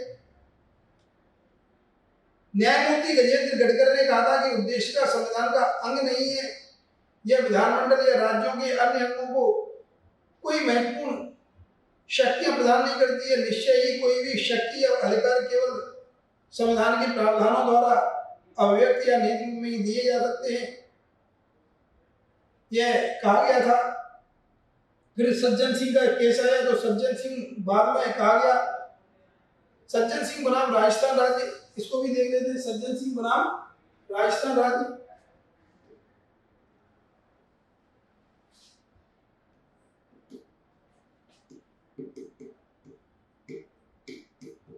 सज्जन सिंह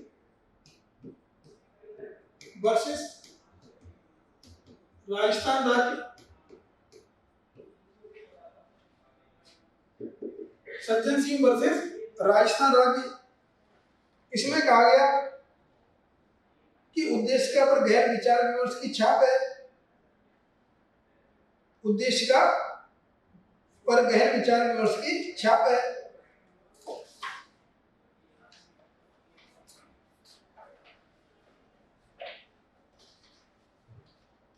उद्देशिका पर गहन विचार विमर्श की छाप है।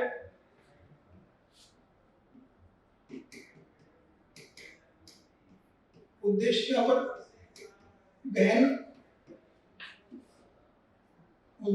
गहन विचार विमर्श की छाप है।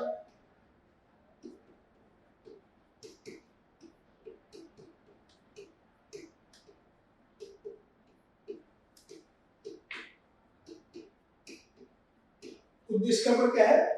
गहन विचार विमर्श की छाप है। उद्देशिका पर गहन विचार विमर्श की छाप है। उद्देशिका पर गहन विचार विमर्श की छाप है। इस पर सुस्पष्टता का ठप्पा है।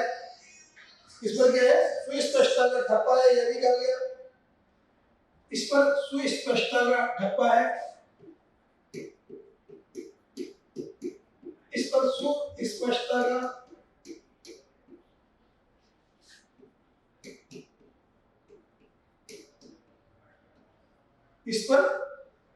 सुस्पष्टता का ठप्पा है।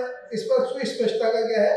ठप्पा है। और उसे संविधान निर्माताओं ने विशेष महत्व दिया है और उसे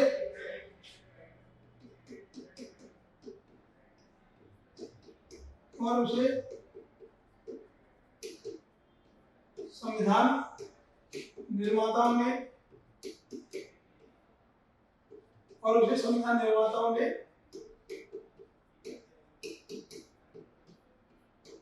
विशेष महत्व प्रदान किया है। इसे संविधान निर्माताओं ने विशेष महत्व प्रदान किया है, ऐसा इस केस में कहा गया। उद्देश्य का संविधान की विशेषताओं का निचोड़ या सार है। उद्देश्य का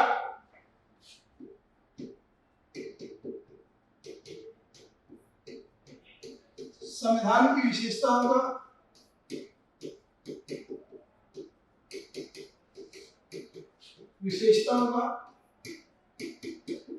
निचोड़ है, निचोड़ या सार है, ऐसा भी कहा गया। सज्जन सिंह वर्सेस राजस्थान राज्य के केस में इन चीजों का उल्लेख सामान्य रूप से किया गया। इसके अलावा न्यायमूर्ति हिदायतुल्लाह ने भी उद्देशिका के बारे में कहा था कि यह संविधान के उपबंधों को समझने और उनको सही व्याख्या करने में सहायक हो सकती है। गोलकनाथ बनाम पंजाब राज्य के मामले में न्यायमूर्ति हिदायतुल्लाह ने विचार व्यक्त किया कि संविधान की उद्देशिका उन सिद्धांतों का निचोड़ है जिनके आधार पर सरकार को कार्य करना है। गोलकनाथ बनाम पंजाब राज्य को अगर देखें, गोलकनाथ वर्सेस पंजाब राज्य, गोलकनाथ बनाम पंजाब राज्य को अगर देखें तो इसमें न्यायमूर्ति हिदायतुल्लाह ने क्या कहा, उन्होंने विचार व्यक्त किया कि संविधान की उद्देशिका उन सिद्धांतों का निचोड़ है जिनके आधार पर सरकार को कार्य करना है। यह संविधान की मूल आत्मा है, शाश्वत है, अपरिवर्तनीय है। प्रस्तावना संविधान की मूल आत्मा है, प्रस्तावना संविधान की मूल आत्मा है। प्रस्तावना क्या है? संविधान की मूल आत्मा है। प्रस्तावना संविधान की मूल आत्मा है, शाश्वत है, अपरिवर्तनीय है। शाश्वत है, क्या? शाश्वत है और अपरिवर्तनीय है। शाश्वत है और क्या है? अपरिवर्तनीय है। प्रस्तावना क्या है? संविधान की मूल आत्मा है, शाश्वत है और अपरिवर्तनीय है। ऐसा गोलकनाथ वर्सेस पंजाब राज्य में इस वाले केस में न्यायमूर्ति हिदायतुल्लाह ने इस तरह के विचार अपने व्यक्त किए थे। इसके अलावा भारतीय चंद्र भवन बनाम मैसूर राज्य के मामले में उच्चतम न्यायालय ने निर्णय दिया कि निदेशक तत्वों और मूल अधिकारों को भी उद्देशिका में प्रतिष्ठित उद्देश्यों के प्रकाश में बहुत अच्छी तरह समझा जा सकता है। इस तरह से हम ऐसे प्रावधान देख सकते हैं।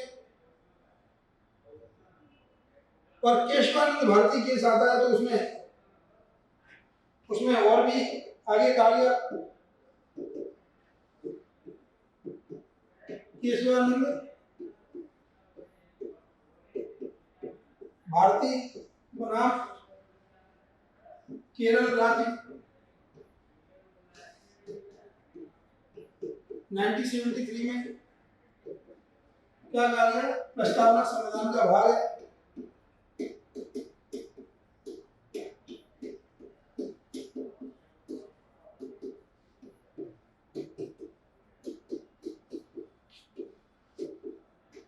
उसमें संविधान के अन्य प्रावधानों की तरह ही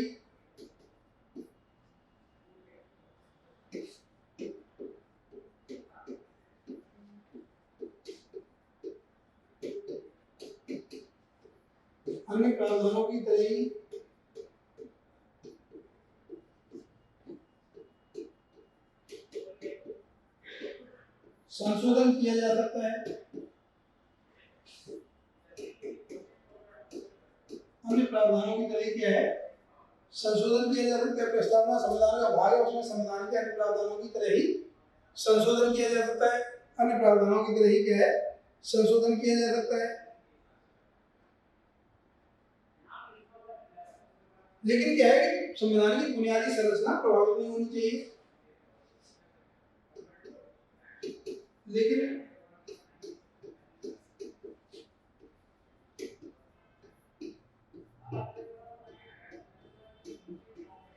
बुनियादी संरचना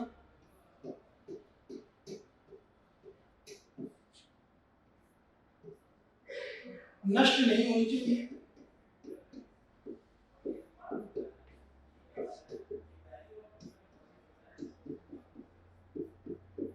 इस तरह से प्रस्तावना को सामान्य रूप से देख सकते हैं। ऐसे कई केसेस आए, कुल मिलाकर क्या किया गया, केशवानंद भारती वर्सेस केरल राज्य में प्रस्तावना को संविधान का भाग माना गया और इसमें संशोधन भी अन्य प्रावधानों की तरह किए जा सकते हैं। क्योंकि यह संविधान का भाग है, इसलिए इसमें संशोधन अन्य प्रावधानों की तरह ही किए जा सकते हैं। इस तरह से सामान्य रूप से हम प्रस्तावना को देख सकते हैं, समझ सकते हैं, उसका हमने विश्लेषण करने का प्रयास किया है। इसके अलावा इसके संदर्भ में हम अन्य चीजों को भी कुछ चर्चा कर लेते हैं। कुछ आवश्यक चीजें हैं, अन्य चीजें हैं, उनकी भी चर्चा कर लेते हैं। फिर उसके बाद हम क्या करेंगे, ऑब्जेक्टिव क्वेश्चन देख लेंगे। आज ही के लेक्चर में जल्दी से हम देख लेंगे। तो पहले हम देख लेते हैं अन्य पक्ष, कुछ और भी देख लेते हैं प्रस्तावना के।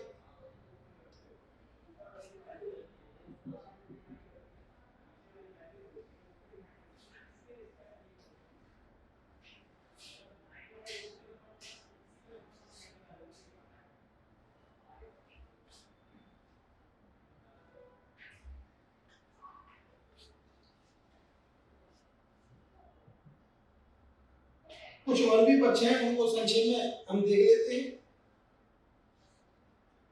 मैंने आपको डायग्राम के माध्यम से ऑलरेडी कई चीजें एक्सप्लेन कर दी हैं।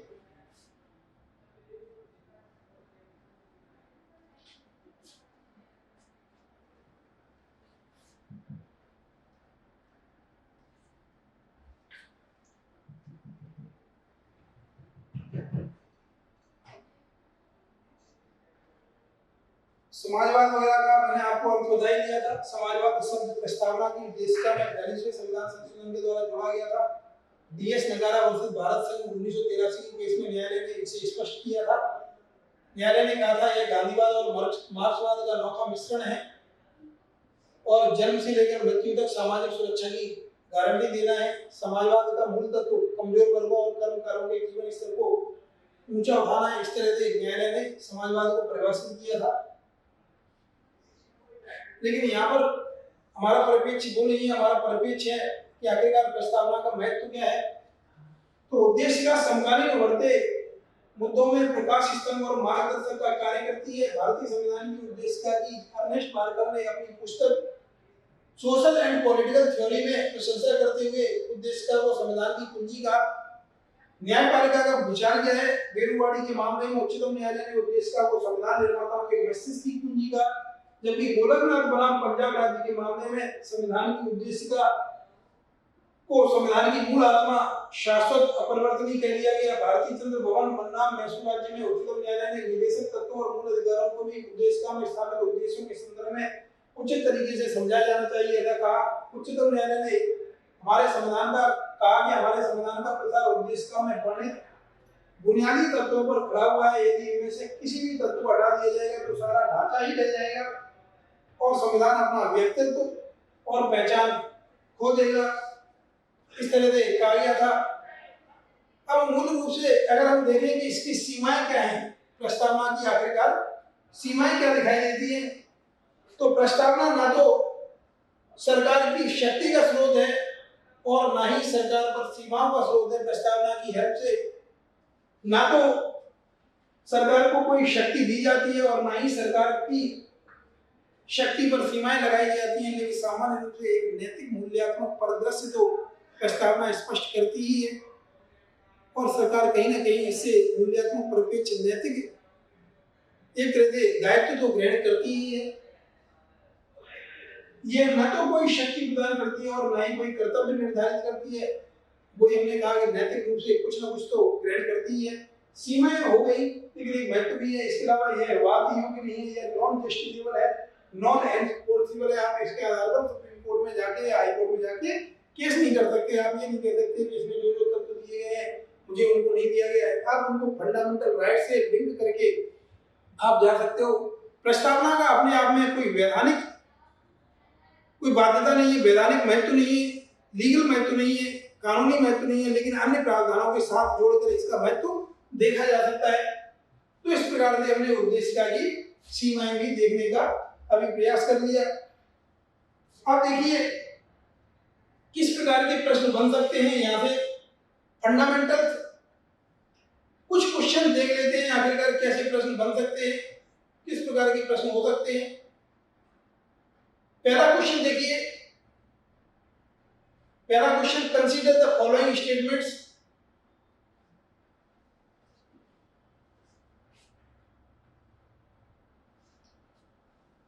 प्रस्तावना के बारे में निम्नलिखित कथनों पर विचार कीजिए। अमेरिकी संविधान प्रस्तावना के साथ शुरू होने वाला पहला संविधान था। अमेरिकी संविधान प्रस्तावना के साथ शुरू होने वाला पहला संविधान था। दूसरा, भारतीय संविधान की प्रस्तावना पूर्ण स्वराज संकल्प पर आधारित है। सोचिए कौन सा स्टेटमेंट सही है, कौन सा स्टेटमेंट गलत है। अमेरिकी संविधान प्रस्तावना के साथ शुरू होने वाला पहला संविधान था, क्या ये सही है या गलत है? क्या लगता है आपको? The preamble, the American constitution was the first to begin with a preamble. तो अमेरिकी संविधान से हमने प्रेरणा ग्रहण की है, पहला स्टेटमेंट सही है। दूसरा स्टेटमेंट क्या है? गलत है। भारतीय संविधान की प्रस्तावना पूर्ण स्वराज संकल्पना पर आधारित नहीं है, बल्कि उद्देश्य प्रस्ताव पर ये आधारित। हमारे संविधान की जो प्रस्तावना, हमारे संविधान की प्रस्तावना पूर्ण स्वराज संकल्प पर आधारित नहीं है, बल्कि किस पर आधारित है? ऑब्जेक्टिव रेजोल्यूशन या उद्देश्य प्रस्ताव पर ये आधारित है। इसके अलावा दूसरा क्वेश्चन देखिए,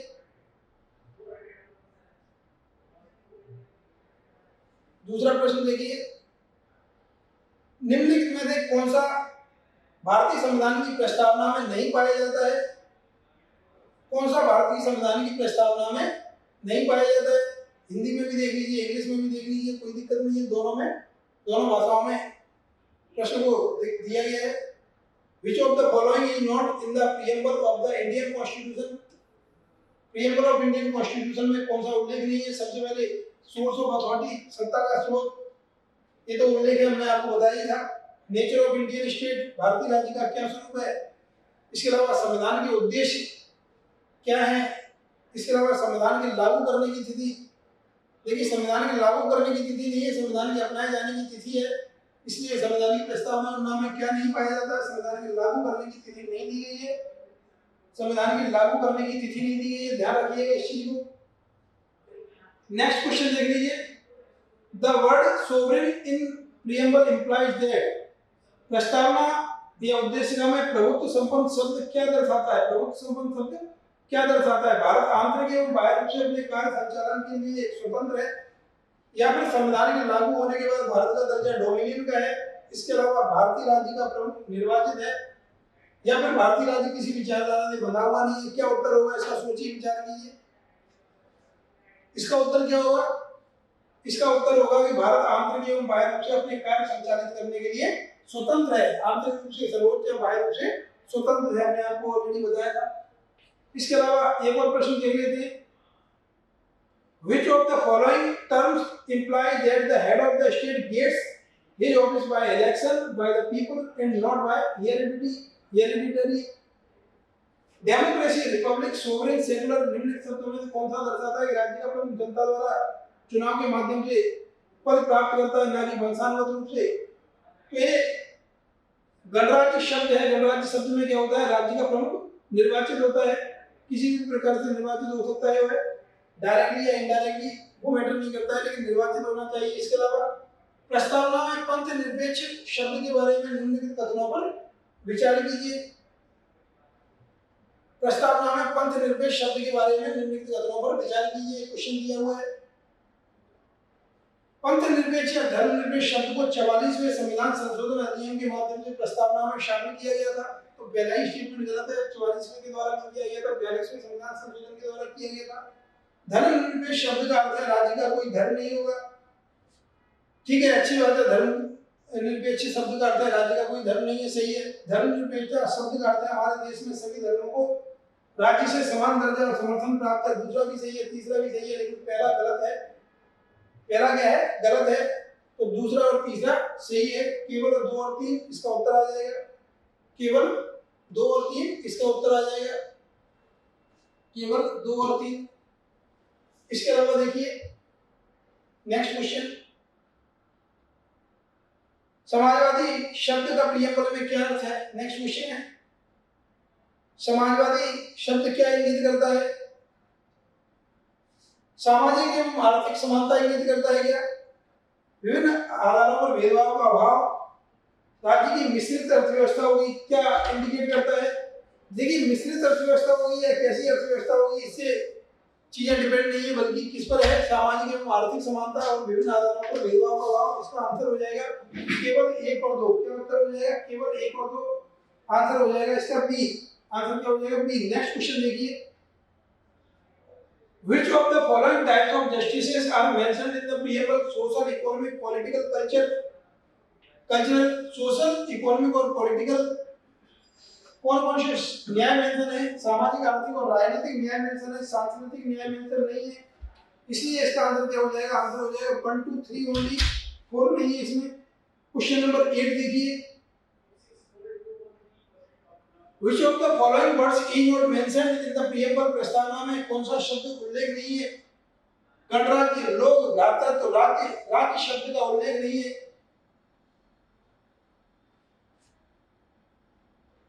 हम भारत के लोग, भारत को संपूर्ण प्रभुत्व संपन्न समाजवादी पंथ, इसमें हम भारत के लोग तो मेंशन है, देखिए पीपल मेंशन है, हम भारत के लोग,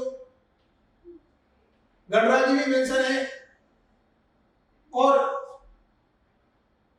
इसमें फ्रेटर्निटी ये भी है, फ्रेटर्निटी या भ्रातृत्व ये भी मेंशन है, लेकिन स्टेट शब्द मेंशन नहीं है।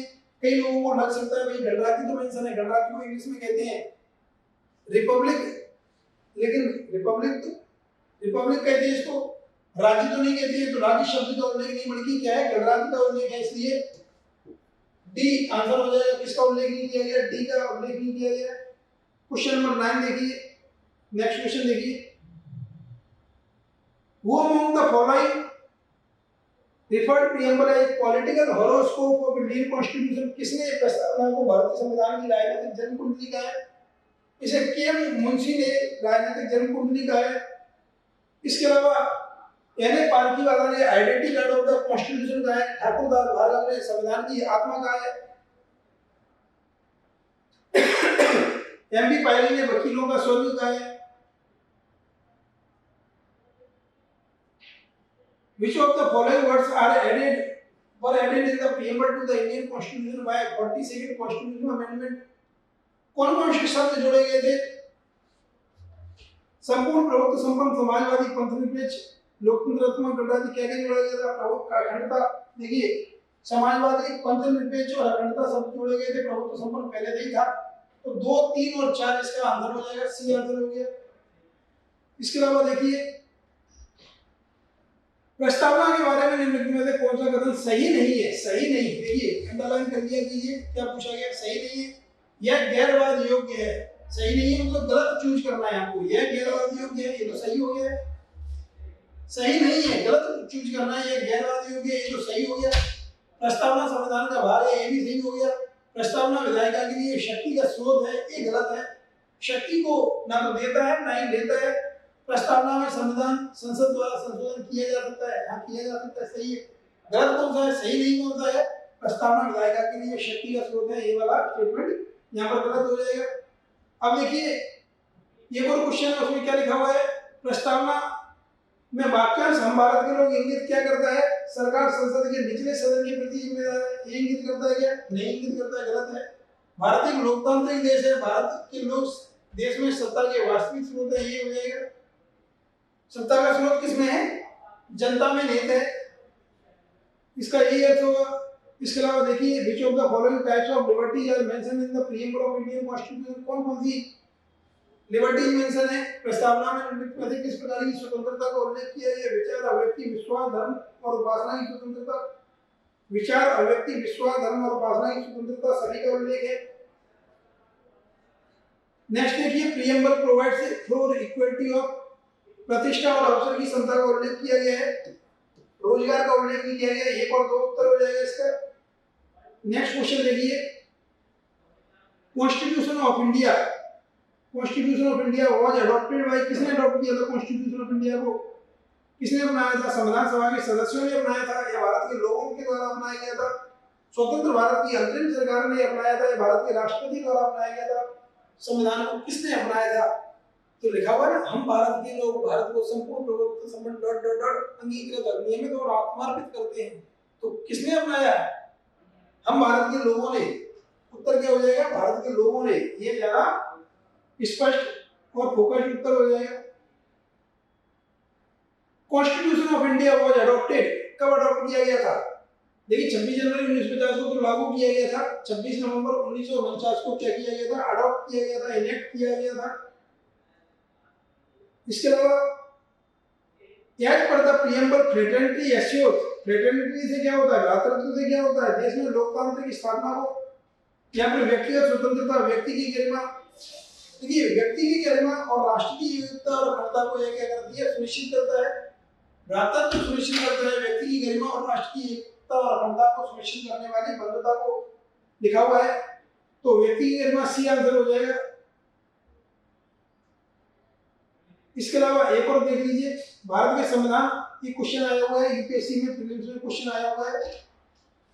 कब आया हुआ है? यूपीएससी 2013 में आया हुआ है। यूपीएससी 2013 में आया हुआ है। क्या प्रश्न आया हुआ है? इसी प्रश्न को देखेंगे बस, इस प्रश्न को देख के फिर कंप्लीट करते हैं। क्वेश्चन आया हुआ है, भारत के संविधान के उद्देश्यों में से एक के रूप में आर्थिक न्याय का उपबंध किसमें किया गया है? आर्थिक न्याय का जो उपबंध किया गया है, आप देखते हैं कि सामाजिक, आर्थिक और राजनीतिक न्याय प्रस्तावना में भी दिए गए हैं, उद्देशिका में दिए गए हैं, और इसके अलावा नीति निर्देशक तत्वों में भी आर्थिक न्याय का प्रावधान किया गया। तो उत्तर हो जाएगा सी, उत्तर हो जाएगा सी। इस तरह से हमने कुछ अभ्यास प्रश्न इस पे देखे हैं प्रस्तावना के ऊपर। मैथ्स में भी क्वेश्चन इंपॉर्टेंट हो सकते हैं। कल हम कुछ और भी प्रश्नों की चर्चा कर लेंगे, उनका विश्लेषण कर लेंगे। आज हमने काफी व्यापक तरीके से इसकी चर्चा की है। आशा करता हूं कि अभी तक की चीजें जो भी बताई गई है वो आपको बेहतर तरीके से क्लियर हो गई होगी, समझ में आ गई होगी। चलिए इसी उम्मीद से आज प्रस्तावना को कंप्लीट करते हैं, और कुछ क्वेश्चन बचे हुए हैं तो उनको नेक्स्ट लेक्चर में देख लेंगे। Thank you very much. मिलते हैं फिर नेक्स्ट लेक्चर में। Thank you.